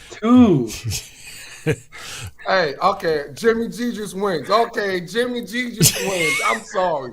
I wish we had Jimmy G right now, tell the truth. Don't y'all wish y'all had Jimmy G right now? I'm okay, man. I don't know, man. I'm fine without Jimmy G right now. I'll take both of the quarterbacks we take in next year's draft according to Norb. That's right. It is strange to be going to a season where I'm actually, we've all had to adjust our bar, right? Every year it's like, man, if we don't make the divisional round, unacceptable, right? And now we're like, hey, man, if we finish like near 500, I think we'd be great, Yes. But it's because we have the benefit of, if we do terrible, it's not the worst thing in the world for this team in the state that they are. I know what you mean, man. I'm not delusional. When I say we might surprise some people, I'm not saying we're going to surprise some people and go to the deep into the playoffs. I'm just saying we might surprise some people, and instead of being 4-13, we'll be 6-11, or 7-10 or something like that. But nobody has any, I think, crazy expectations about this team going anywhere this year, and that's okay. That's okay. I think we all know that, and that's why it's smart that they didn't do things stupid like try to grab any quarterback they can to try to fix this problem now, because it wouldn't have made any sense. I like the fact that it's like, okay, step back. Let's just, when like you're in one of those movie battles where you're just like fighting, you're like, we're getting retreat, fall back. We're in that fall back mode right now, and we got to get back to get back to base, get some more armor, reinforcements, and then we'll come charging back out into the battlefield. So I feel like that's where we're at right now. So that's an elegant way of saying we're tanking, but we're not tanking. That is a very elegant way. And the Seahawks, and the thing I love about the Seahawks fan base, sometimes we are delusional. I'm going to be honest, we're delusional. Like they're showing us in the face. They're throwing it at us. They're like, hey, we're rebuilding. We're not going to win no games. We're not going to compete. We're going to have a rookie left tackle, probably a rookie. Bro, they're letting us know without saying we're tanking. In the East Coast where I'm from, we know what this is. We've seen this. It's called tanking. It's called John Schneider right now, I'm going to be honest with you. It's always a fan plan, a 1-year plan, 2-3 year plan. The Seahawks this year they don't care about wins and losses. And frankly, they want to lose more than they win. They want to say that out loud to the fan base. But in the 3-year longevity plan base, they would rather lose as much game as they can so they can have a higher draft pick for next year. There could be the same mistake the Indianapolis Colts made with Carson Wentz with that first-round draft situation. The Colts, in their sense, if they would have had everything won, they would have freaking benched Carson Wentz so they could have that first-round pick back.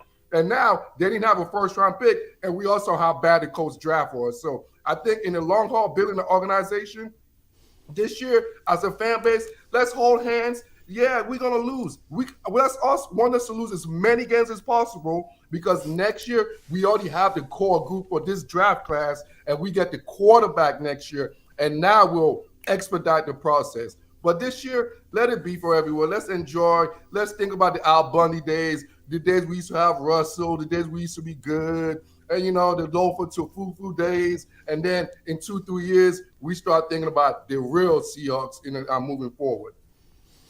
Hey, I want to ask you guys. I want to ask you guys a question. I brought this up when I did our own little draft review yesterday. But we were talking about how will the Broncos do this year? Because obviously there's a lot of pressure, and I really didn't care about the Broncos in past years, except when we had to play them in the Super Bowl or those rare matchups. But now I'm like watching the Broncos like a hawk. Pardon the pun. But it's like because I'm still pissed off about what Russell did.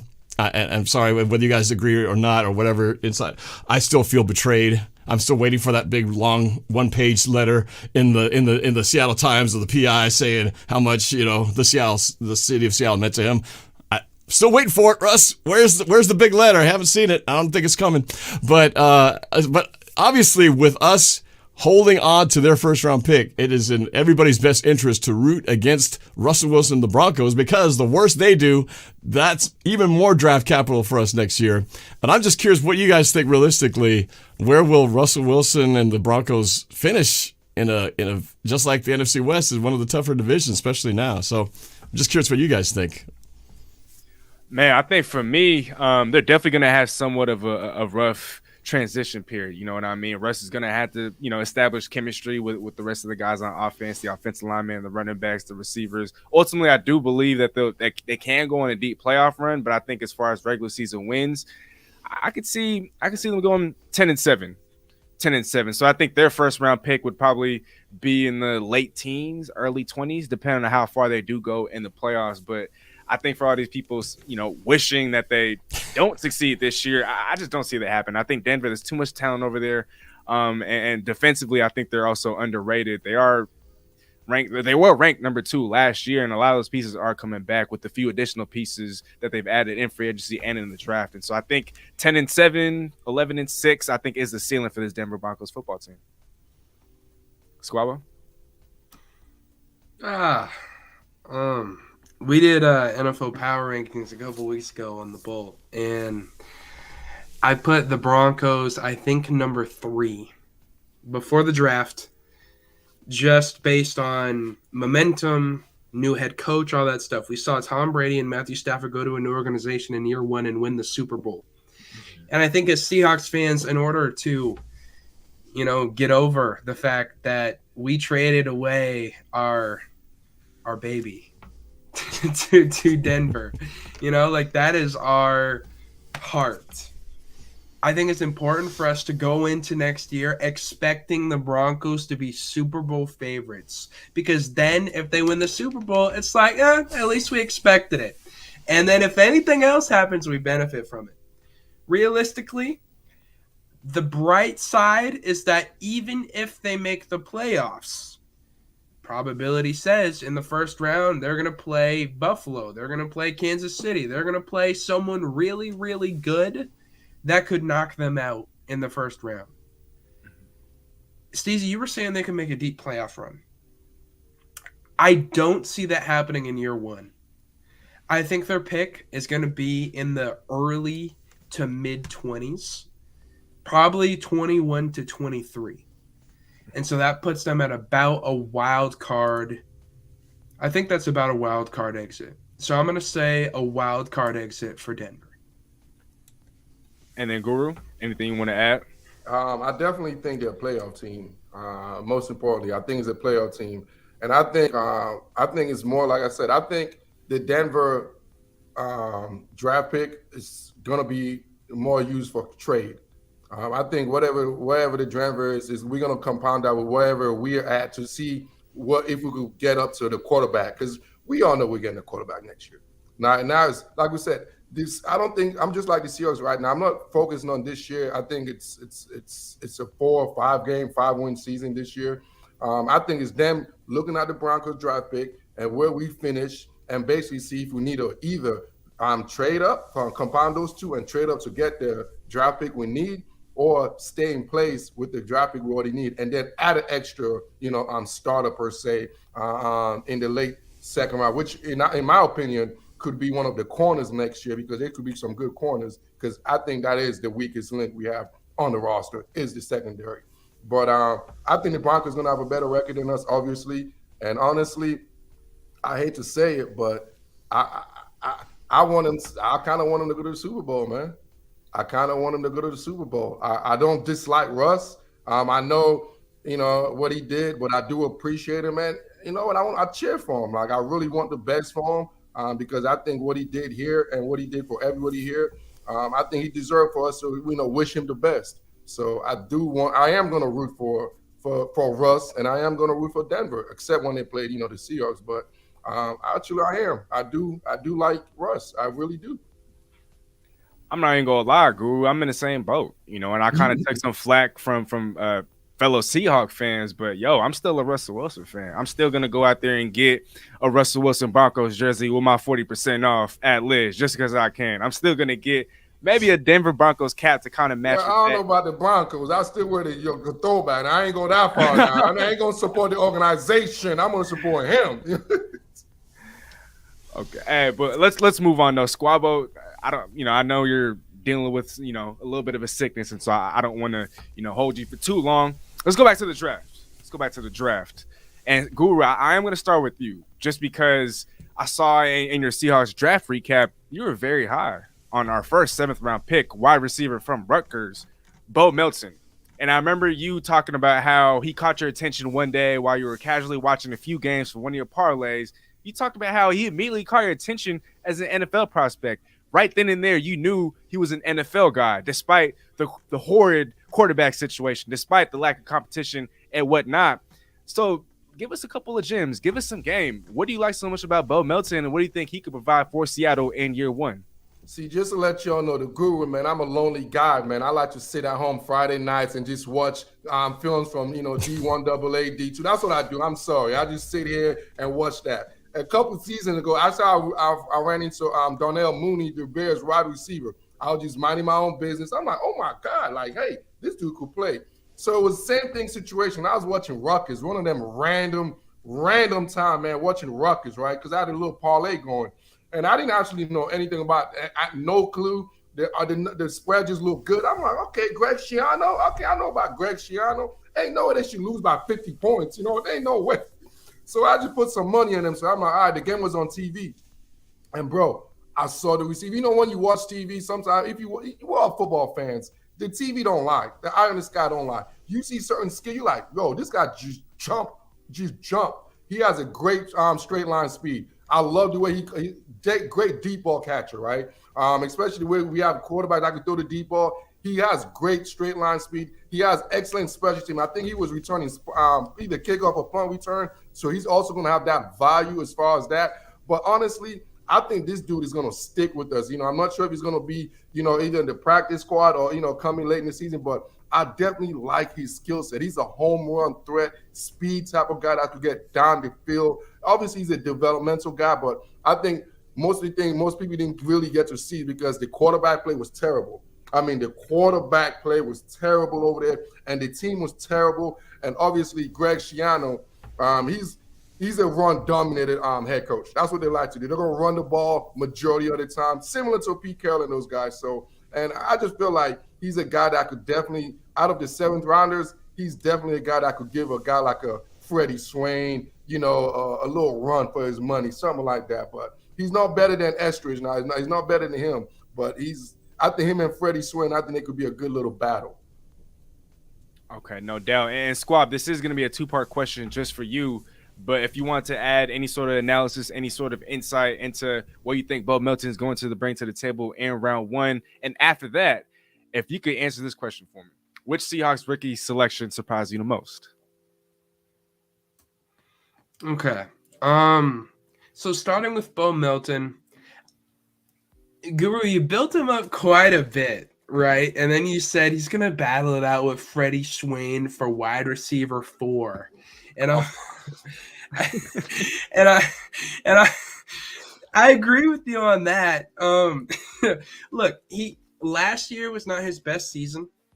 3 receiving touchdowns. The year before that, he was responsible for 8 touchdowns, gave almost 12 yards per reception. And you look at some of the I didn't see him during any of my parlays. I watched the YouTube highlights in post like most.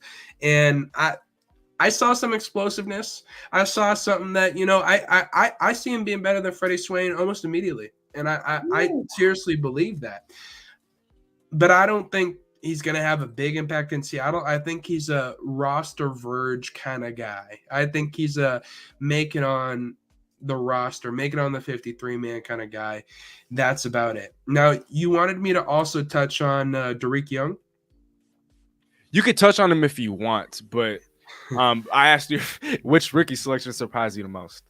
Okay. In terms of Tariq Young, wasn't highly recruited out of high school, so he played for D2 Lenoir-Rhyne in college. What I thought was interesting, I went to their football page, their website, and the first thing on their page was that Tariq Young got drafted. And that was like their claim to fame as an organization. And I'm just sitting here thinking, like, imagine going to Alabama's website or like Ohio State's website. He wouldn't even be any of those moving slides on the opening page. Like, he wouldn't even be a single one, but he's their biggest. So I'm like, I'm happy for the college. They're D2. Good for them. He's not going to do nothing in Seattle, and that's what my money's on. Oh, boy. And in terms of the biggest surprise, I would say the fact that we drafted 2 wide receivers. I don't think that we needed to. I don't love the fact that we addressed. I think we had bigger needs. I'd be fine with us taking 3 corners, especially because later on in the draft, that's when another one could pop. I'd be cool with us taking another center that could compete for us. But I understand that those late round picks are a lot less valuable. I would have loved to see us trade up and trade some of those late round picks because they're really just depth picks at this point. To be honest, in my predictions of the draft, I predicted we were going to take Charles Cross at 9. I predicted we'd take Abraham Lucas in the 3rd. I knew we'd take a pass rusher at some point. I said we needed a running back at some point. I kind of nailed the prediction. So not too much hawking. The receivers were the biggest shock just because we have 2 Pro Bowlers. No, I think for me, just because I do want to speak on this while you're still here, Squad, for me, the biggest shock for me is that we didn't – I mean, I know quarterback wasn't going to be something that we were going to address, but Carson Strong, he ended up signing with the Eagles as an undrafted free agent. Squad, I know you've touched on him a few times before. If he was there in the 7th round and we had 2 7th rounders, why couldn't we spend one of those on a Carson Strong? I mean, especially if, Beau Melton and Tariq Young, if these guys are ultimately just going to be practice squad and depth pieces, why not wait until undrafted free agency to address that? I know we did get, I forgot his first name, but it was Lewis, the undrafted quarterback. But Carson Strong was a very Levi. There you go, Levi. But I think Carson Strong would have been a very intriguing selection in round 7. I know year 1 he's probably not going to do anything. He is still coming off that injury, but to me that was very surprising. Anything you wanted to add, Squab? Any last words? To be honest, I feel like that was the organization saying, hey, we're taking a quarterback next year. We're giving Drew Lock a second chance. Somebody needs to believe in him. Nobody does right now. We're going to show him some level of belief. And I think that's what they were saying. They knew the answer wasn't at quarterback in this draft. They weren't going to bet it on Carson Strong, which I'm okay with. I said I could see us taking him late. That was one of the predictions that I got wrong about the draft. I thought we'd take him on day 3. He ended up going undrafted, didn't even sign with them. It's not a big deal. There was a chance he could have been something for Seattle. It was very unlikely, and he does have injury concerns. So it's really not a big deal. That's fair to me. But my brother, man, thank you so much for taking the time. Hey, Squabble, before you go, real quick, before you're a distant receiver, you know I got to take shots before you leave me real quick, man. You're like, man, those guys are not worth a damn. For all I remember in Seahawks history, there was guys that before they were worth a damn, a guy like a Javon Curse, somebody like you were like, he's not going to make the roster. He's trash. A guy like Dougie Fresh, oh, he's not going to make the roster. He's trash. And those are one of the most memorable Seahawks players in recent memory. So please don't go out there and look at David Moore. Don't talk about our late round draft picks. They're just trash. They might not be impactful. We just need them to make that memorable play, buddy. That memorable play. Okay. And history showed we have guys, late draft picks, that are capable of making memorable plays. But let's put your money where your mouth is, big fella. So let's oh, here we go. Let's put some stake on something here. Now I told you I think Beau Melton can at least make the roster. And I've also been on record saying that in the next 2 years, after the next 2 years, I don't think Tyler Lockett and DK are going to be here. I think the organization is going to move off Tyler Lockett at some point. So I could see Beau Melton stepping up at a point like that and being a wide receiver 3, you know what I'm saying, stepping up, being part. So let's see. Let's see here. So out of these late round picks, who do you say is going to blow us away, and so I can bet against you and win myself some stake? Oh, great question. First of all, I was out the Wahoo Washington State EDU website. I saw Abraham Lucas got drafted by the Seahawks. Just FYI, I saw that. Third round. That's different. I'm just saying, you talking about Lenore Ryan website. I'm just saying, don't talk about your website. I saw WSU. But I think the guy that's my guy I'm looking forward to, honestly, I got to stick with my words. What we call take integrity, and I'm going with Boye Mafe. My guy's going to make the roster, man. And Freddie Swain, you are in trouble. And y'all don't be surprised if my guy end up being the kickoff returner or punt returner by the end of the season. That's how my guy's going to get on the field, man. Okay, so if Freddie Swain, you're in trouble. Okay. So what is that the bonus? What's the bonus? Because I agree he's gonna make the roster. And then if he makes the roster, I wouldn't be shocked they throw him at punt return, kick return, because that's where they put the lowest guy on the roster. So I'm trying to get what is something that you want to put a stake on, man, because you out here calling me out, man.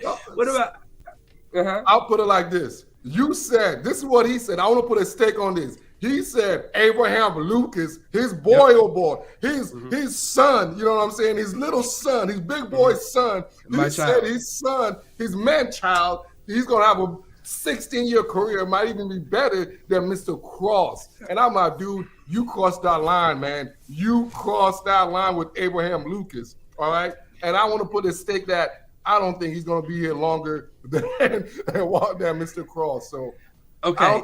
I don't think he's going to be put like this. I don't see him starting all 16 games for us this year. Okay, I'm not saying he's going to start all 16. I'm also not saying – I said there's a chance he could be here longer than the Charles Cross. I didn't say that I was going to predict it. I didn't say I was dead on it. I'll put this over under. I think he's going to start less than 7 games this year. I really Less think than he's 7. a project. I really think he's more of a project than I think you'll give him credit for. I don't see him as a first 2 month starter in the NFL personally. But where do you stay at? Where you live? You I live in am Washington? in rank 10, Washington, right by the facility. I'm right here. Renton, Washington, baby. Baby, I'm right at the facility, man. I could scream and talk to Pete, man. I'm right here all the time. They probably hear you screaming all the time. You already know. You already know, Norb. We here. All right, Guru. Right. I'll put a stake on. He will start at least 7 games this year. So by Halloween, I want my steak. You're going to come here because that's what, 2 weeks, that's 2 months in the season. Halloween time, we have our steak dinner. No. But he might get 7 starts in the season, right? Not necessarily the first 7 games. I'm just trying, I don't have a dog in this race here, but I'm just trying to make sure I understand the bet. I think if he starts open 7 game for us, either we are very, very bad at that right tackle position or so injuries happen. Either way, it's not going to be a good remedy for the Seahawks this year. 7 or more starts on the offensive line for Abraham Lucas. That's what I'm saying. We could make the playoffs. That'll count as one of the wins. Oh my God! One of the games. Okay, that could count because that's not going to happen. That's not going to happen. So all right. So I got 7 or more starts for Abe Lucas. We're going to a steak dinner. I can't wait for you to treat me to it, Guru. All right, and the max limit, because I do bet on parlays, man. 200 is the max. I'm not going on anything 200. You ain't going to Roost $200 and that's it. You ain't beating me over the head. I'm a broke college student, bro. I wasn't thinking that much. Well, look, I'm a grown man. I don't want that Outback nasty steak, man. I don't want no Danny steak. Hey, I want you to dress up steak. I want you to make sure you dress up type of steak, man. For sure. I'm more dressed up than you right now. Let's Daniel's broiler style, then. You know it. He know. Wait till he comes in town. I was gonna let him know. And you get the nice Guru. Let's get it. Let's do it. Virtual handshake. Wow. There you go. Hey, you guys seen it here firsthand. Me and Joe Burrow look alike right here. Joe Burrow's clone right here, Squabbo. That's true. I'm like, that's your work, brother, man. Come on, man. We got an interview with Joe B. I gotta put the shades on for that and the turtleneck. Joe Burrow's got the swag. He's got the swag going on. I'll tell you this much. Squabble got the swag. If by October Abraham ain't got no starts by then, I'm gonna be showing to that steakhouse and some sunglasses anyways. Hey, go tell your man. Go tell your grown adult child, man. Let him know, hey, I got a bet on you, man. Your ass better get on that. He better be in that weight room right now. I don't want to see you LA Fitness. I'm not talking about LA Fitness right there in the landing either. I see all those guys think they working out, shooting basketball. That ain't workout. I'm snitching on Pete. That basketball ain't workout in LA Fitness. That's cheating. I'll be working out harder than most of y'all at LA Fitness. I see y'all. Oh my God. I feel like Guru that type. He be at the gym. He'll have a conversation between every set, man. This man know how to talk. This man.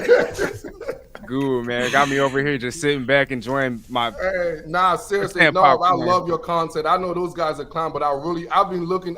It's funny, right? I've been trying to connect with you like forever, and then I saw you with this guy. I was like, oh my God, I'm in the right place, man. If I know this guy, I know everyone. So that's the only reason why I still know Steezy was the all-time just to sit talk to you. Steezy, I don't need you no more, dog. Appreciate you, dog. Thanks for the handoff, man. Oh man, you funny as hell, man. But hey, ladies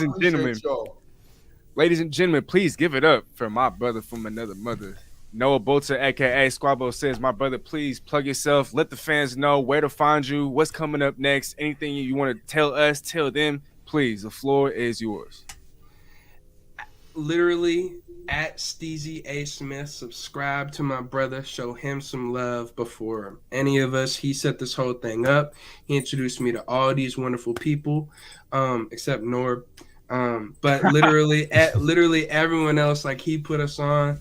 It's been a pleasure to win steak from Guru.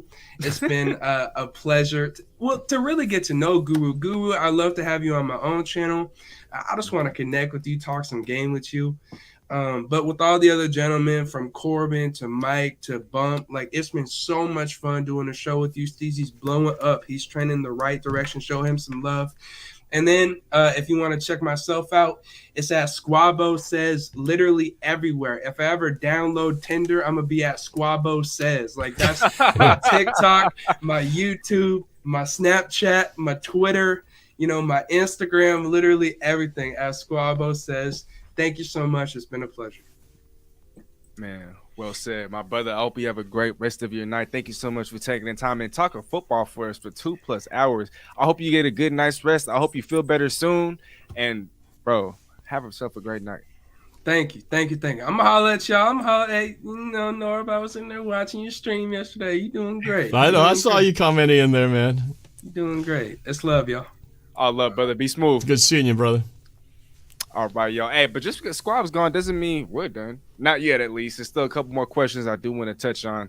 But Norb, it's been a while since we've heard from you. Man, I'm so sorry. I didn't mean to ignore you, and no one's trying to ignore you. Oh, it's all right. I'm just enjoying the show and the steak bet. So it's all good, man. But we gotta backtrack just a little bit. So I got Guru's opinion on Beau Melton. Squabbo got to touch on him just a little bit. Norb, I wanted to ask you, though, is there anything you wanted to add, any sort of insight? Do you have any sort of opinions on what you think his impact is going to be in Seattle, not just in year one, but for the rest of his career? Well, when I think of Beau Melton, you brought up a lot of things about his speed, and there's his potential as a gunner, punt returner. When you got speed like that, and it brought me to thinking, what was a similar type of Seahawks receiver who kind of had that sort of attribute, who eventually became a contributor to the team, who wasn't drafted or maybe wasn't even drafted. And I mentioned the name Ricardo Lockett. You guys remember Ricardo Lockett, the other Lockett, the Lockett with an E before Tyler came along? He was undrafted. And that guy was, he may never have risen to the level of the Tyler Lockett or the, DK Metcalfs or anything like that. He was definitely, that kind of the number 3, number 4 guy. But he definitely made some impacts, and that dude had speed. But one of my favorite things about what he did wasn't necessarily as a receiver, but he was a hell of a gunner. I don't know if you guys remember, but early in the 2010s, he'd be taking guys' heads off on punt returns. And that guy was so fast coming down the field.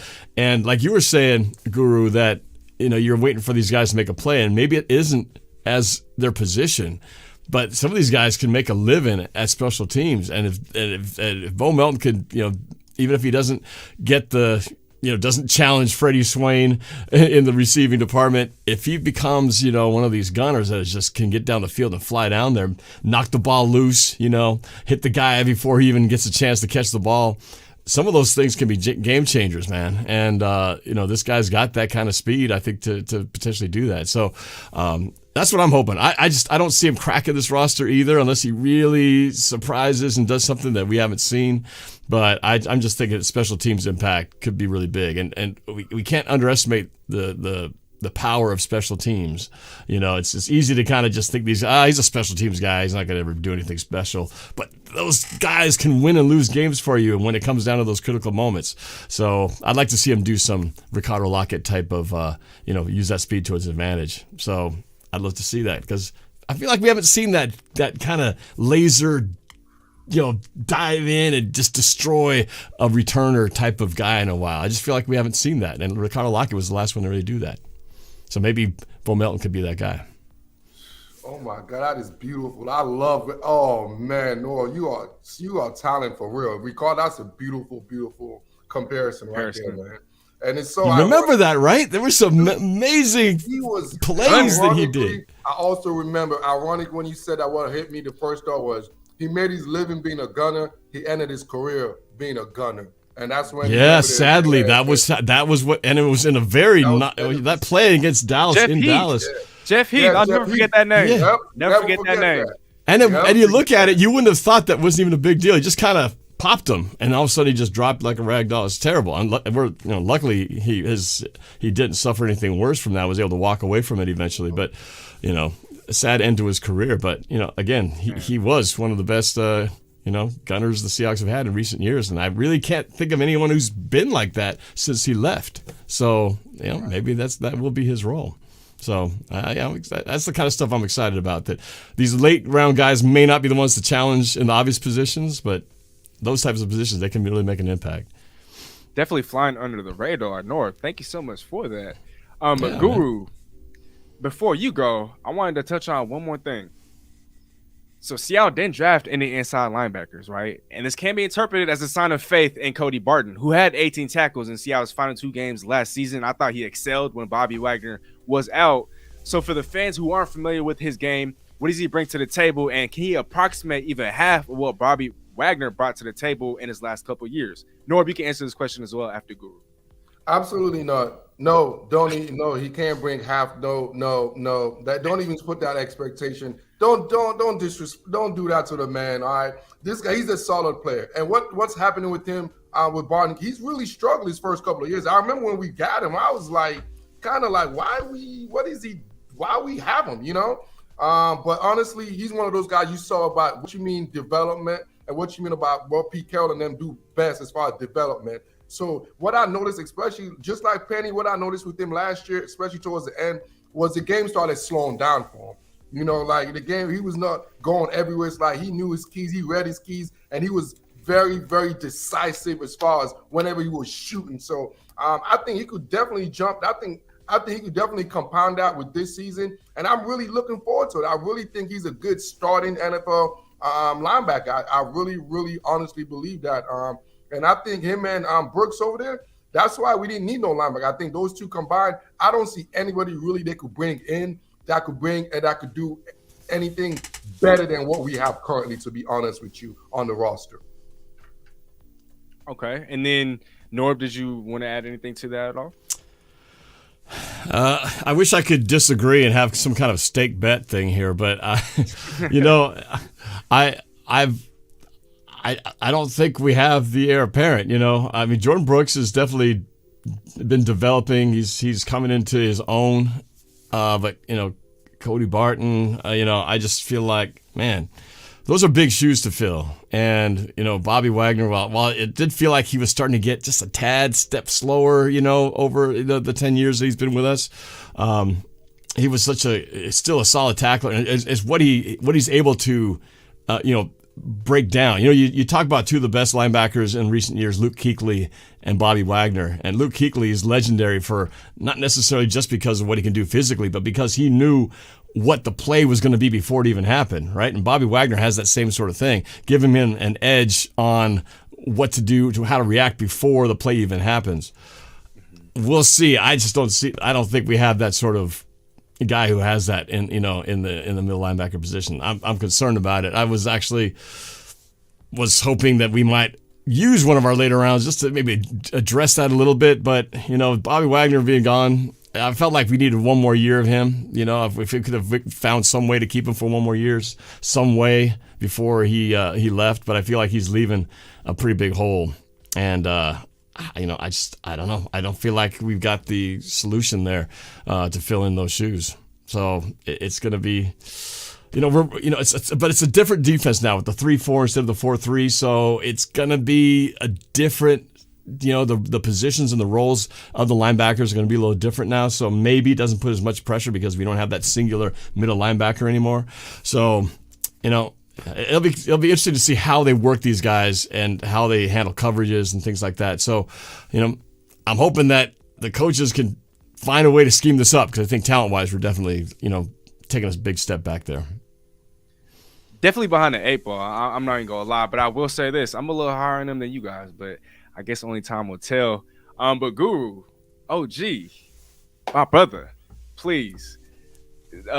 Start yourself out. Any plugs, anything, any last words you want to give out to the fans? And once again, I really appreciate you for taking the time, bro. This has been fun, entertaining, and man. But go ahead, talk your stuff. Man, as always, man, I really appreciate you. I'm always showing love, man, introducing an outsider, man, a orphan Seattleite, man, doing this, and you took me in and you showed me love. You didn't give me that Seattle freeze people be talking about. You didn't do any of that, man. You open arms. and now I'm introducing, and you introduced me to all these legends as far as the game in Seattle, man. This is what I call them underground legends, man. Like Norb and those guys, like the guys earlier, man. Like I really, really appreciate what you do, and you know I'm a big fan of yours. So hey, don't worry. I don't want to even promote. It's not about me. I'm honored to be in your show. So y'all please subscribe to my man's channel, because if I'm on this channel and he keep getting some viewers on this channel, he might get me back on this channel. So please, y'all, go subscribe to Steezy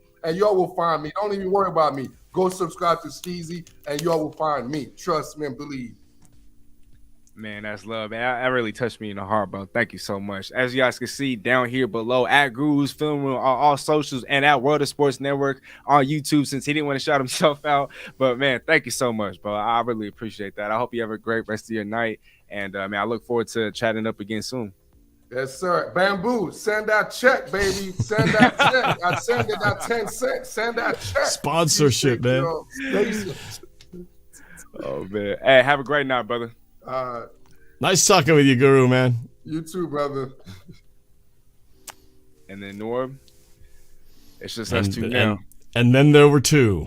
And then there were two. But brother, thanks so much for taking the time to hop on. There's a couple more questions I do want to hammer out if you do have the time. Yeah, sure, man. Yeah. Okay. So we talked about a whole bunch of draft stuff, but I do kind of want to pivot away from that. Were you able to catch the DK Metcalf and the Shannon Sharpe interview? I've gotten, kind of bits and pieces. I haven't heard the whole thing, but enough to kind of get the gist of what's been talked about lately. Okay, and I'm not sure if you fall under this category, so I got to ask, are you one of the fans that are kind of down about DK and his attitude / like immaturity, quote unquote? All right, so yes. If you were to ask me right now, if I were to pick one, would you rather, Tyler Lockett or DK Metcalf? I still think Tyler Lockett's the better wide receiver. But DK Metcalf has got such tremendous upside. And so I feel like he's got definitely some things to work on in his game. Attitude is one thing. I think there's some footwork things that he could get better at. He's not there yet.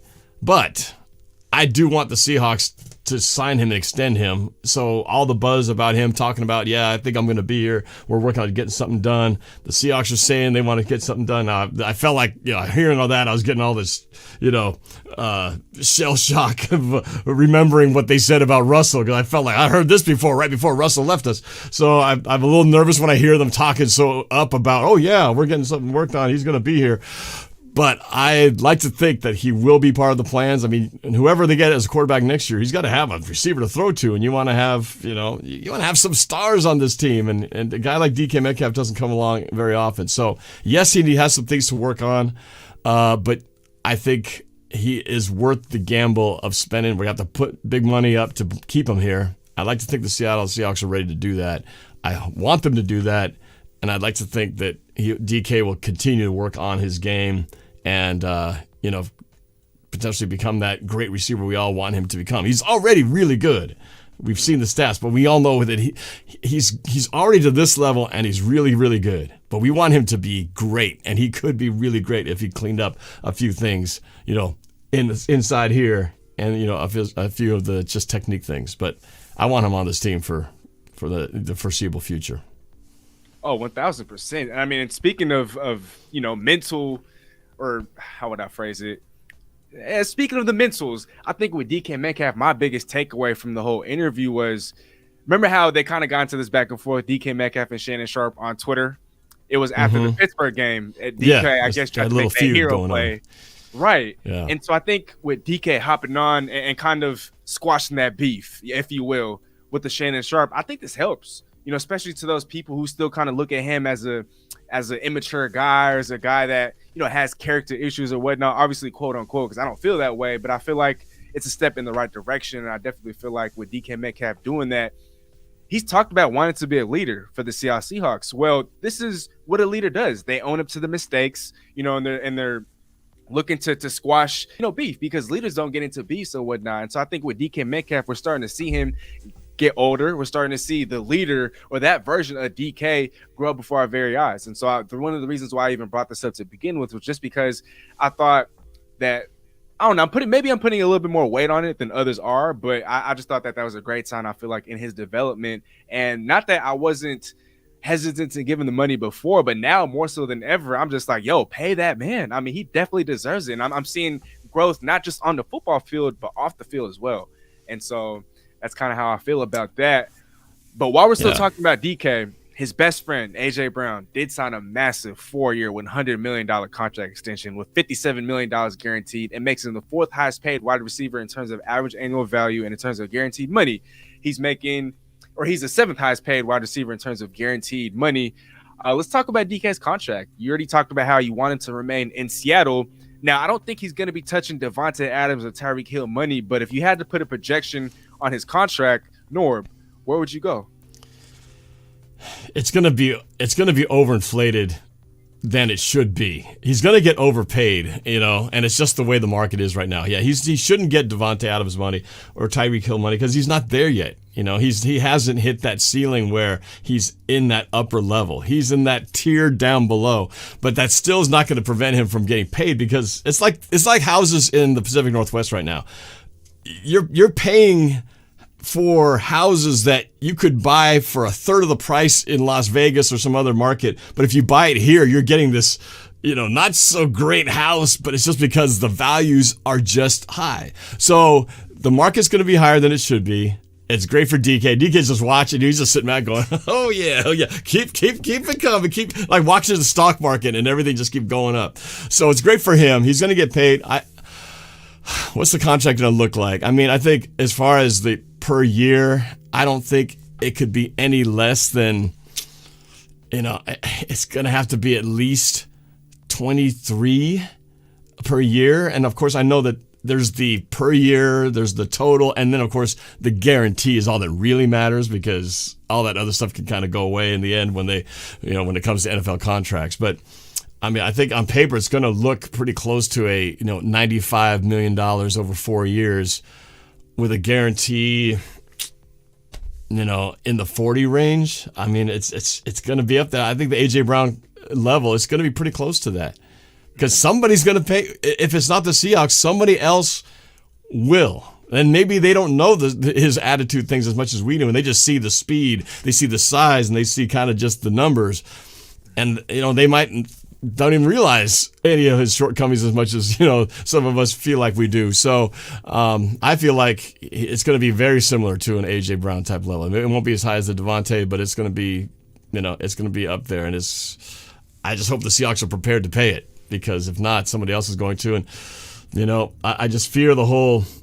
For those of you guys who were here around when Alex Rodriguez was with the Mariners back in the the early 2000s, and he went, it all looked like he was going to be here as a hometown guy. Yeah, I'm a Seattle guy. And the next, Texas throws out $252 million 10-year contract, and he's gone, and he just takes the money. And we were all like, oh my God, he left for the money. Can't believe you would betray us like that.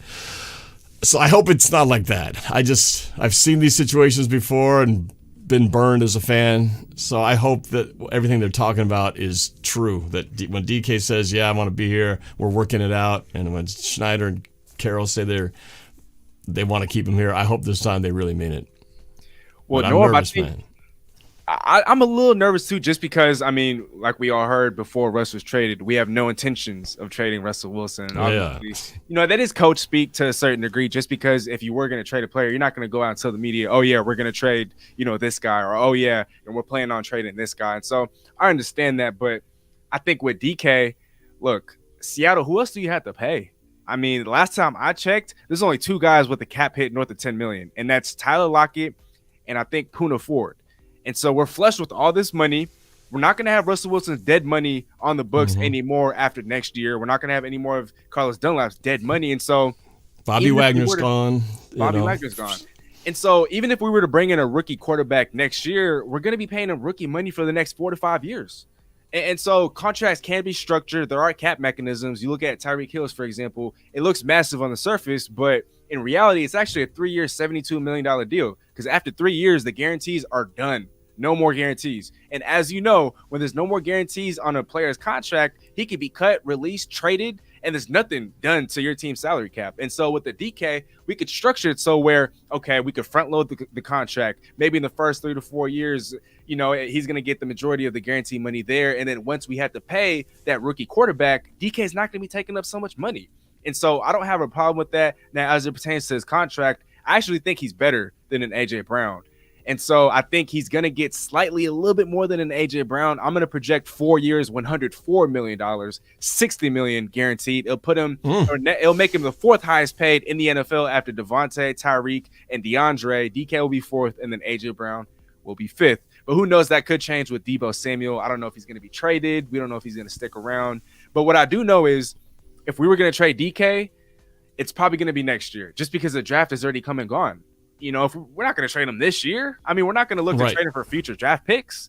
And so I think that's a good sign that he wasn't traded during the draft, just because I think that kind of ups the likelihood that he remains in Seattle for years to come. Right. Yeah. If there was a time to max his value out, this would have been the time to do it. Right. If you were going to really try to get. So, yeah, I agree. It feels like that ship sailed, and you know, like the Russell thing, we all knew that when it finally happened, it was like, well, if they were going to try to do something, this was the year to do it, so they did it, you know. And so, and now with the DK, that window closed, which does lend to that thought that, okay, maybe they really are going to get something worked out. So, but yeah, it's he's going to be a very rich man.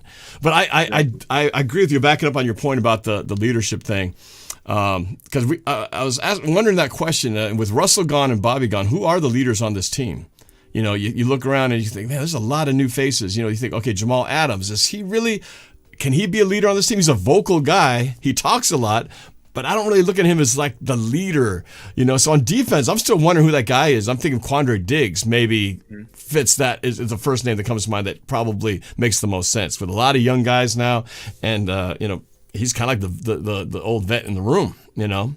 But on offense, with Russell gone, maybe that's the thing that allows DK to step in and become that. Because, you know, when you kind of already know somebody's got it, you're not going to try to step into it because you're going to, oh, this is Russell's team. I'm not going to try to, you know, step in as a leader. He's got that already. But with him gone, the only 2 real guys who have been here for the longest now, you got, you know, Tyler Lockett, who he's kind of a quiet leader type, but again, he's never been the type where you look at it and he's leading the charge, right? But DK, we know he's a vocal guy. You can't ignore his personality. And now if we can just turn that energy, which sometimes is a distracting negative energy, into a positive, you know, rally the troops and galvanize the team. With Russell gone, maybe this will be like that stepping stone where it's like, you know, I think I need to fill in these shoes because really look around, there's nobody else to do it. This could be the opportunity for him to be that guy. Until the quarterback of the future steps in, and hopefully that does become, you know, our leader. Because normally the quarterback is the most important player on the team, the face of the franchise. We just don't know who that is yet.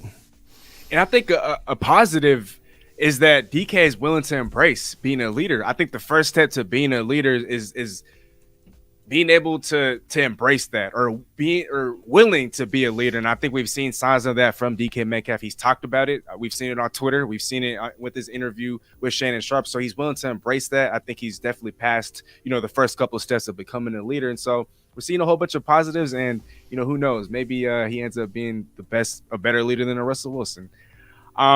You know, that's possible, you know, and I know we've had some discussions, disagreements, a little bit of our feelings of a post Russell world. You guys, you and Guru obviously still support him, are big fans of his. You're talking about buying his jersey. I can't believe you do that, but yeah, hey man, you know, you do what you're going to do. But for me, you know, I don't know. I think for me, the hardest one with the whole Russell thing was that I was really, of any Seahawks player, I think I could have let any player go and know that they're not going to be here long term. But I always thought Russ would be here. And it's hard to get over that when you really get to the point where you like let your heart go and you go, I believe this guy wants to be here and will do anything to stay here and be in this, you know, in this city and this team. And leaving was a tough thing, man. It's and I've kind of convinced myself that I'm starting to get over it. You know, it's not bothering me so much because I know that as soon as the football season starts all over again and everything starts going and we start seeing Russell Wilson highlights as a Bronco quarterback, it's all gonna come pouring in like, oh gosh, I can't watch this. I can't take this anymore. But That's just me. And I've always been one of those guys who, when it comes to the Seahawks, I'm fans of players when they're on my team. But once they leave, they're no longer in the colors that I support. So why I still admire and I appreciate what he's done, and I'll never forget what he brought to this city. I'll put that in a little separate compartment. Where we go from here, he is no longer with this team, so my loyalty ends with the team. So that's where my loyalty and my allegiance to the colors of the team go. So and Norb, record. I commend you for that. I respect you for that. I understand that 100%. But for me, the way that I look at it is, it wasn't just him that kind of did us wrong per se.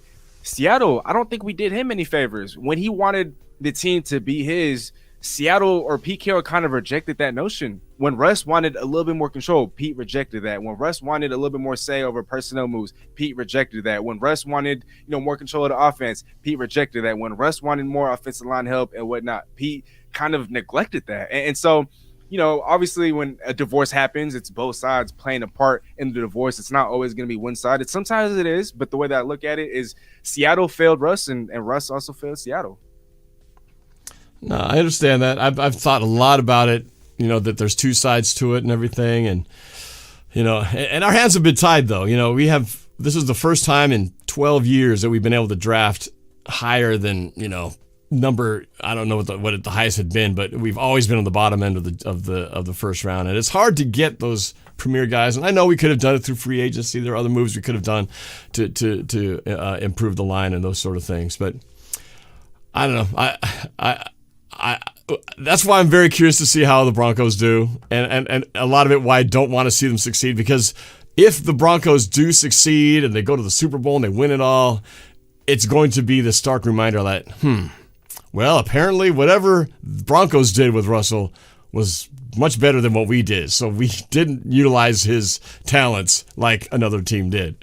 So part of me hopes is that whatever the issues Russell's had, whether it's not throwing the check down or holding the ball too long, the stuff that we've complained about, year in, year out, that whenever it comes to things that Russell doesn't do as good as we hope he would do, will those things carry over into Denver and repeat the same things? Or is he going to look like a totally different guy in this whole different system with him as the center hub of the wheel? We'll know in about a year whether, it's playing out in broad daylight as to, which team does he look better in. We'll see. I'm just curious as to what the reception is going to be, because I know when Denver does play Seattle, I think that's going to be in Seattle, if I'm not mistaken. Yep. And so I'm kind of curious. Is it going to be half boos, half cheers, half rah-rahs, or what do you think it's going to be, Norb? I mean, you're at a lot of Seahawks home games. When I first thought, and I'll say for the record, I'm not one. I never boo my own team. Right? There's a lot of times people get pissed off. We're losing in the first half. They boo. I never boo my team. I'll boo the refs. I'll boo the other team, but I don't boo my own team. Now, this is different because Russ is that guy who's such a big part of our team, big part of the city.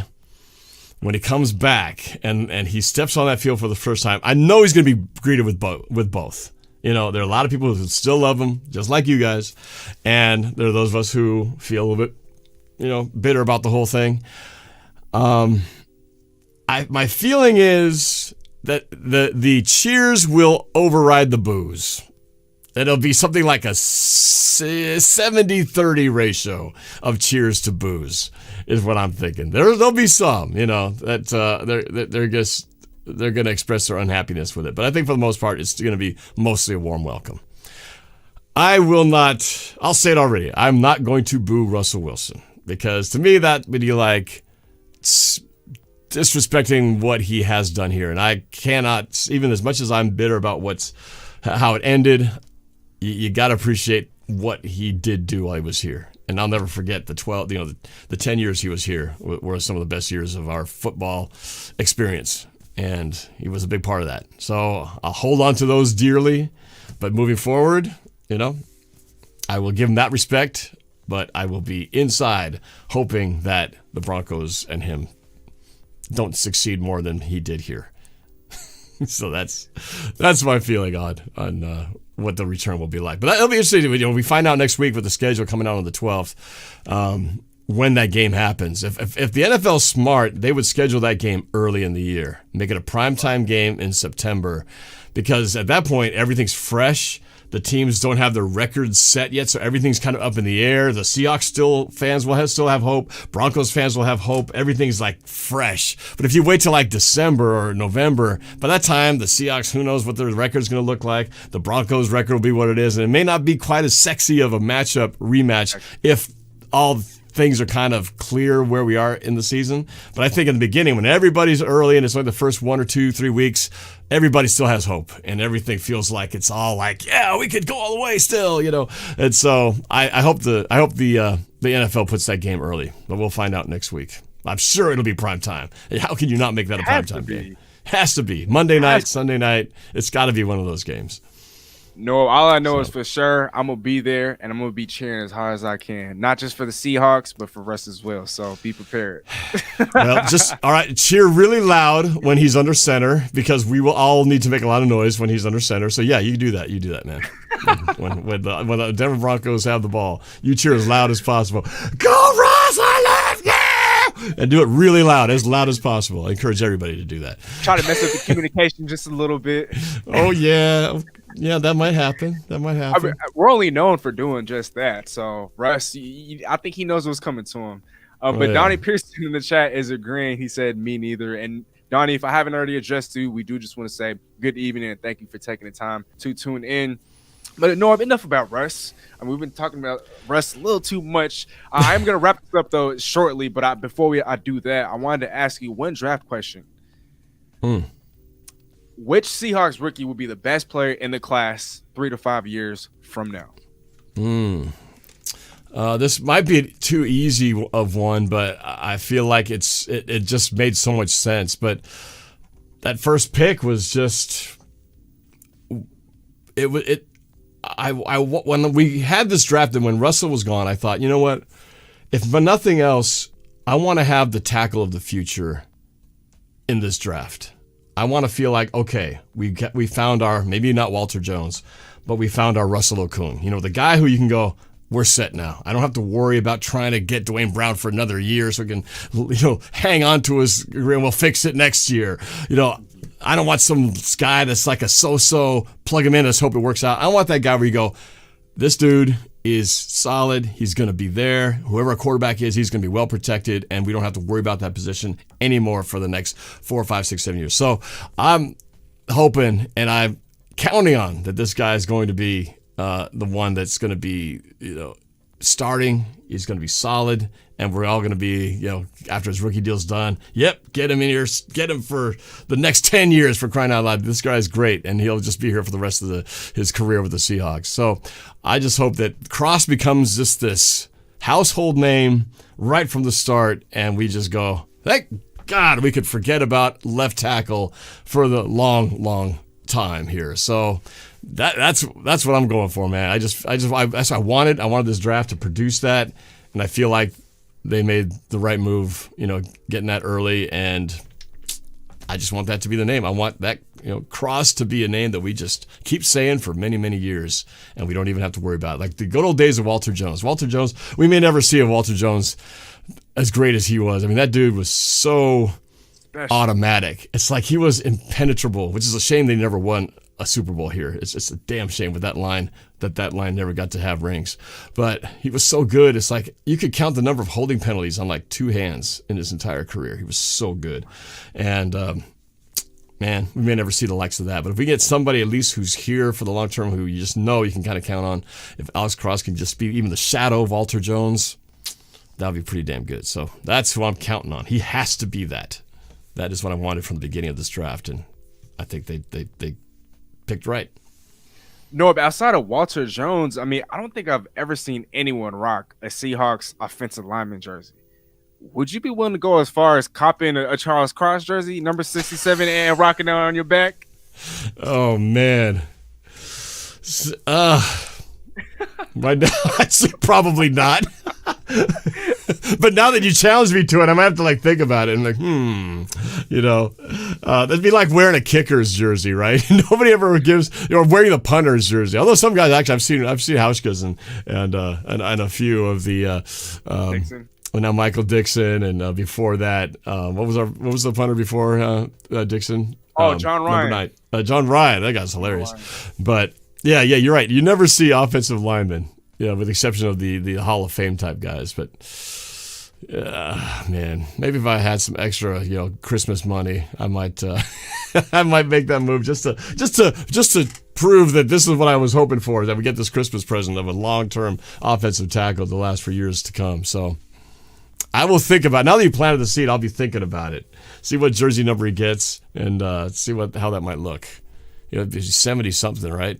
Although 67. I guess nowadays you can pick. Is your guys' number? Is that already set? I think it's 67. 60. Oh God, I don't even like 67 though, man. Should be 70 something, but okay. It'll look a lot better in the 70s. I will say. Yeah, I know. 60. That's like a guard's number. But all right, whatever. I'm gonna have to like 67 because, like I said, if he's staying for the long term and the number doesn't change, I'm gonna hopefully enjoy seeing 67 putting, pass rushers and stuff, shoving them way aside where they don't even have a factor into the play. So, all right, 67 is what it's got to be. Well, I'll be trying to get myself to start loving that number 67 because right now I don't. I'm not gonna lie, Norb. I've never rocked an offensive lineman's jersey, but I think I've kind of convinced myself that might be the first offensive lineman's jersey that I've ever copped. Well, maybe you and I should both do it. We'll start the trend. We'll be showing up our shows with 67s. Everybody's like, hey, man, these guys are pretty cool. They're wearing 67. Maybe I'll go get a 67 jersey and do the same thing, man. Hey, Norb, we're going to start a new wave. I promise you. Yeah. Once we do that, you know what? I don't know when I'm going to do it, but I promise you right now, I'm going to do that. I'm going to buy a Charles Cross jersey, and before the season ends, you'll see me rocking that. All right, you know what? Let's do a show and we'll both rock our 67 jerseys at the same time. Let's do it. Oh, my God. And I promise you, after that, we're going to be seeing a lot more 67s. Watch. Yeah. Watch. We'll start the trend, man. Also, they won't be able to keep them on the shelves. Like, right. What's going on here? We're out of stock of 67s again. Get more of them in here. I don't know what's going on. Must be Steezy and Norb doing their thing. Crazy. Oh my! Yeah, God. And we do. We rock the 67s to where everyone's like talking about it, and then we get him to join the show, and we do an interview with him and talk about how we're getting the 60s. I say, baby, we got to have you on the show because we're rocking the 67s because nobody else is going to do it. So we're starting the trend right here. He'd have to make an appearance on the show. Or he might even know us as the people that started, rocking his jersey. He'll just know us and be like, "Yo, I know you guys. You rocking my jersey." So, I think you're onto something there, Steve. Next thing you know, we got the whole Lumen Field wearing 67. Hey, that'll be awesome. You, new wave. Yeah. But one more thing I wanted to touch on before I do wrap this up. The Seahawks are going to be playing a game in Germany. They'll take on the Tampa Bay Buccaneers at Allianz Arena in Munich, Germany on November 13th, 9:30 a.m. Eastern time. Do you have an instant reaction? Very early. But instant reaction to the Seahawks playing their first international game since 2018, which was against the Raiders? Well, I was at that Raiders game, by the way, so I went to London to watch the Seahawks play in London. Yep, I was there with my dad and my friend Pat. My friend Tyler Hagee from Germany, who joined us over there, and a bunch of other 12s. I actually got to see Walter Jones, got an autograph. My dad got his hat autographed by him at that game. But yeah, so that was a great time. And sadly, that was also the time when we were on that trip. We learned about the passing of Paul Allen, so that was kind of mixed emotions, having the win and then finding that out like a day or two after that. But I actually had some inside information, so I knew that this game was likely coming, that the announcement was going to be coming today, so I wasn't completely surprised. So, but I am thrilled about it when they made it official, and I'm already been talking with my dad and my mom. We're already making plans to go to that game in Germany, so I will be there. I will be there in Germany with my folks, and probably my friend Pat, who I go to the games with. He's German by descent, and he's planning to go to do a whole, visit his family and relatives and stuff like that. So, we will definitely be doing some international news correspondence reporting from Germany for that game in November. So, I'm excited. It would have been cool if Russell was still on the team because we could have had a Russell Wilson Tom Brady rematch. It says it can be a Tom Brady, Drew Lock, Geno Smith rematch or whatever matchup. So it's going to be not quite as sexy of a marquee matchup, but I think the game itself is really going to be secondary. I think it's exciting. First game in Germany. It's history. It's historic, and I know the NFL is continuing to try to expand, their product into other parts of the world. And in Germany, there's a huge Seahawks following in Germany. One of the biggest chapters of Seahawkers are in Germany.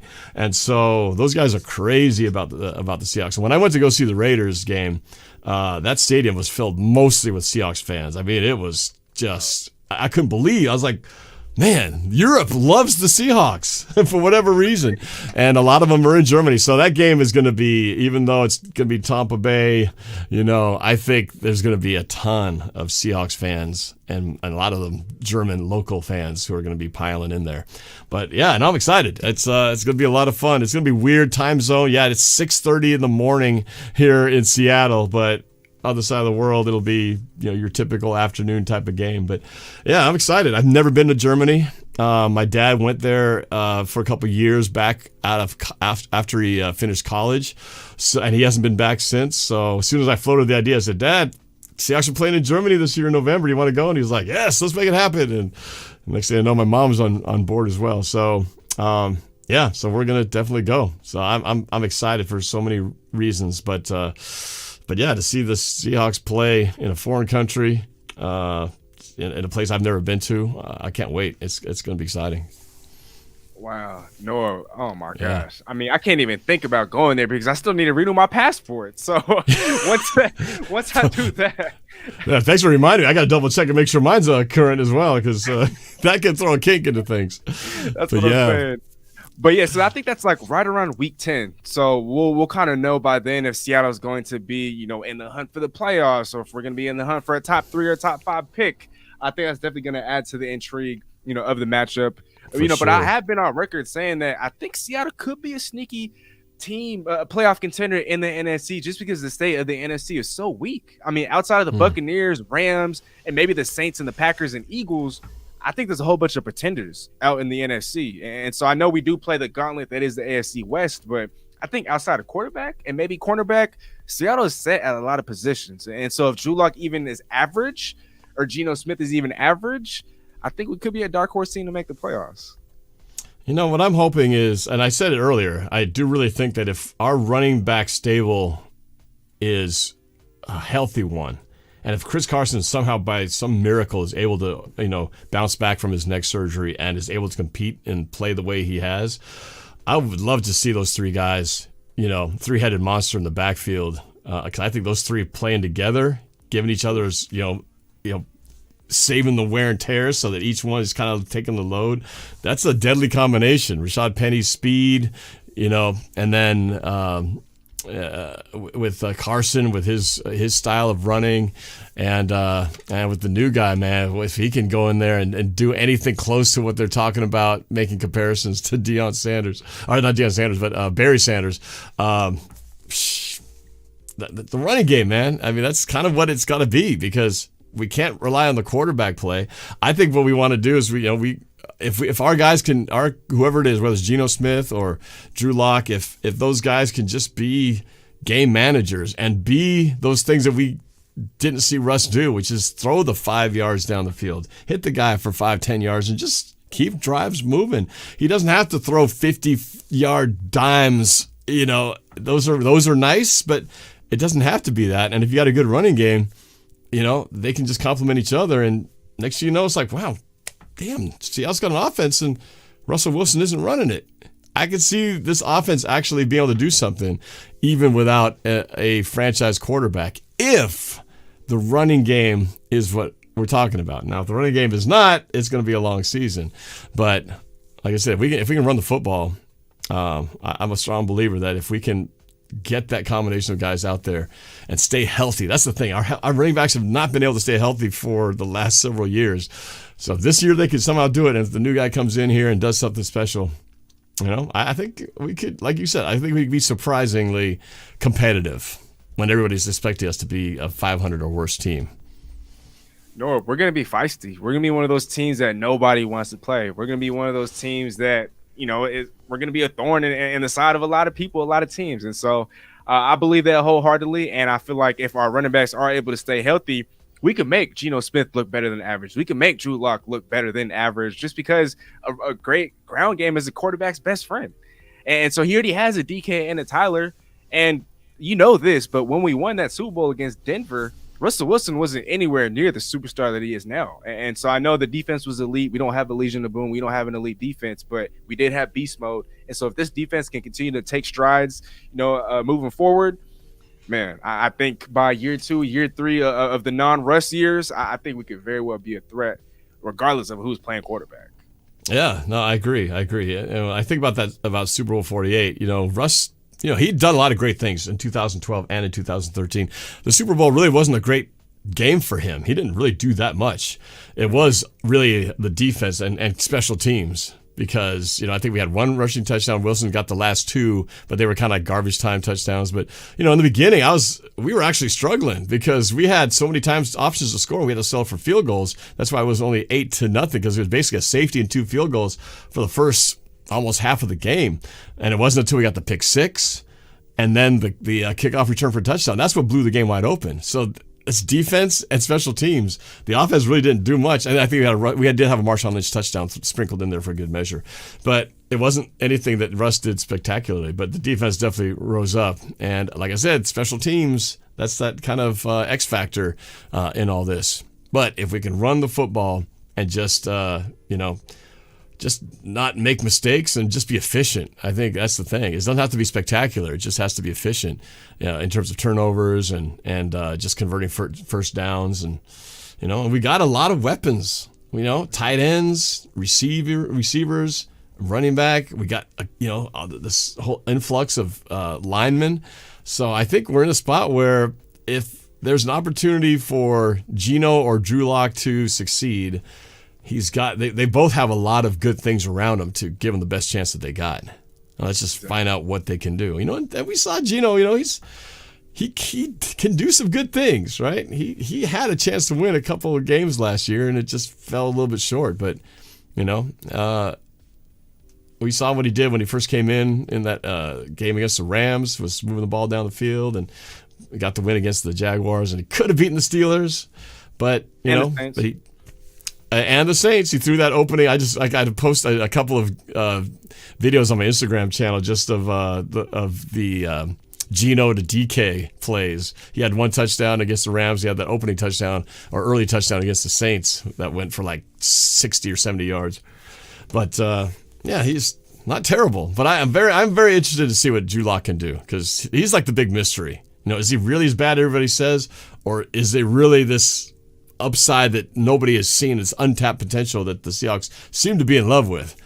And they either see something that none of us see, and we're going to see it on display, or he's going to be like a lamb to the slaughter in a year where if there's a year to sort of just take a chance and just see what happens, knowing next year they'll have the heir apparent probably, it could be that. So it's kind of a make or break year for both these guys because for Geno, he's motivated, man, because his contract, he's got the opportunity to make big time money for the first time, really, with the fact that he could be making minimum, or if he can prove himself and get that starting position, he can make a pretty good chunk of change this year.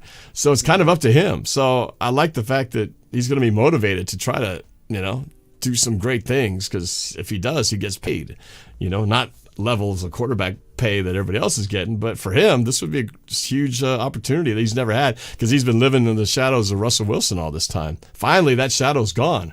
And he's like, I got a chance to make my mark here. He might still in his own mind think I should be a starter.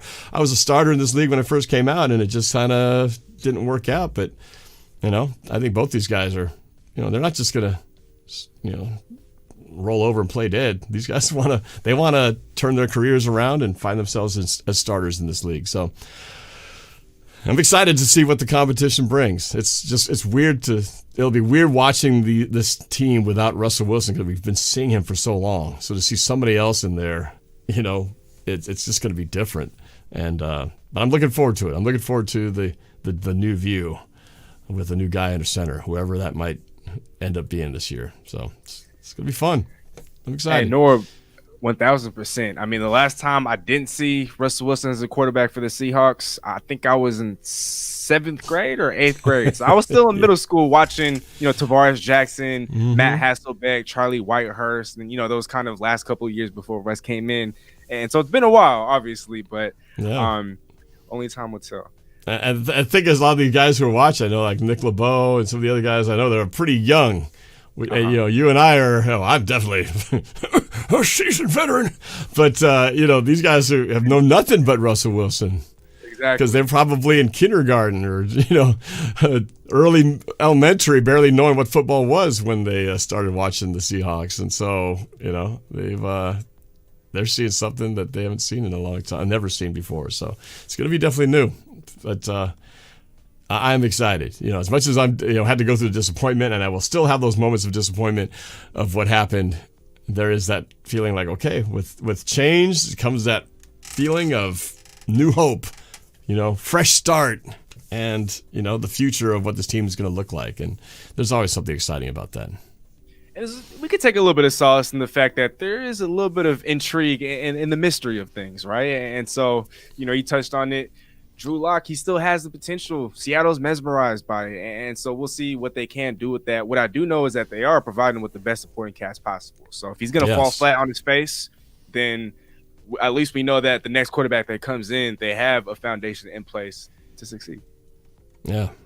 And worst comes to worst, even if we have a bad year, next year, it's just going to help us when we get that buffet of quarterbacks coming out of the draft. So it's a good spot to be in. If there's ever a year to lose Russell Wilson and feel like, well, now what are we going to do? Well, it feels like things are setting up pretty well to where, this may be an off year, maybe not. But if it is, that's okay, because next year it'll just help us out. So, just part of the process, part of the journey.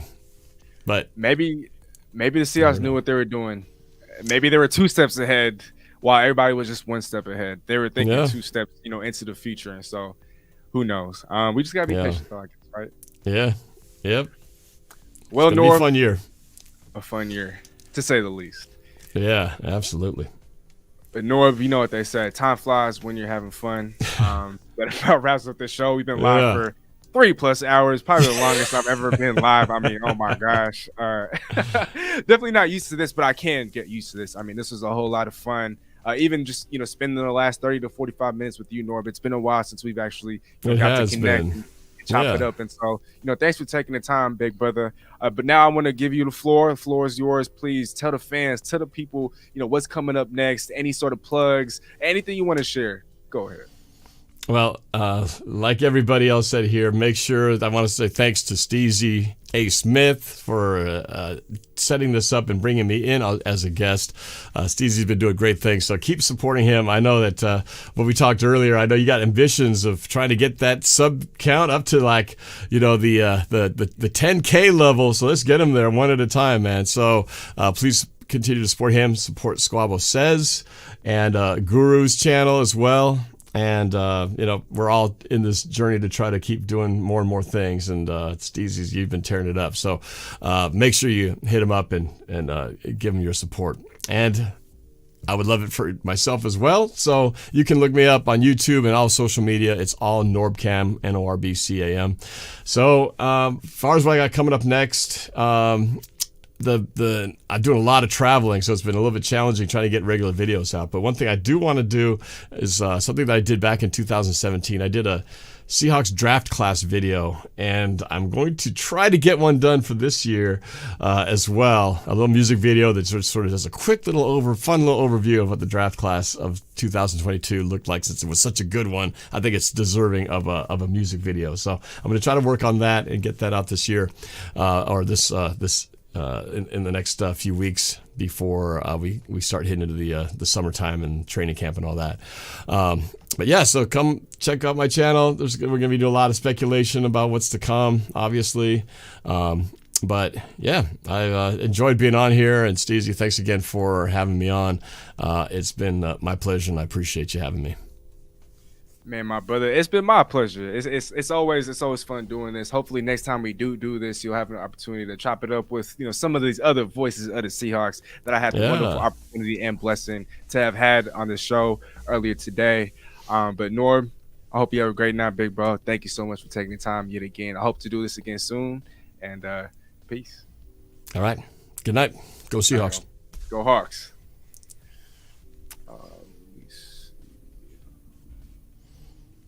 Again, this video is going to be dedicated to Mr. Todd Nas. While that concludes this video, we have loads of other content. You don't have to stop watching there. Other content on our channel homepage, as well as our social media platforms. And again, don't forget to hit that subscribe button for us. Tell a friend and tell a friend. Nothing but love and Steezy.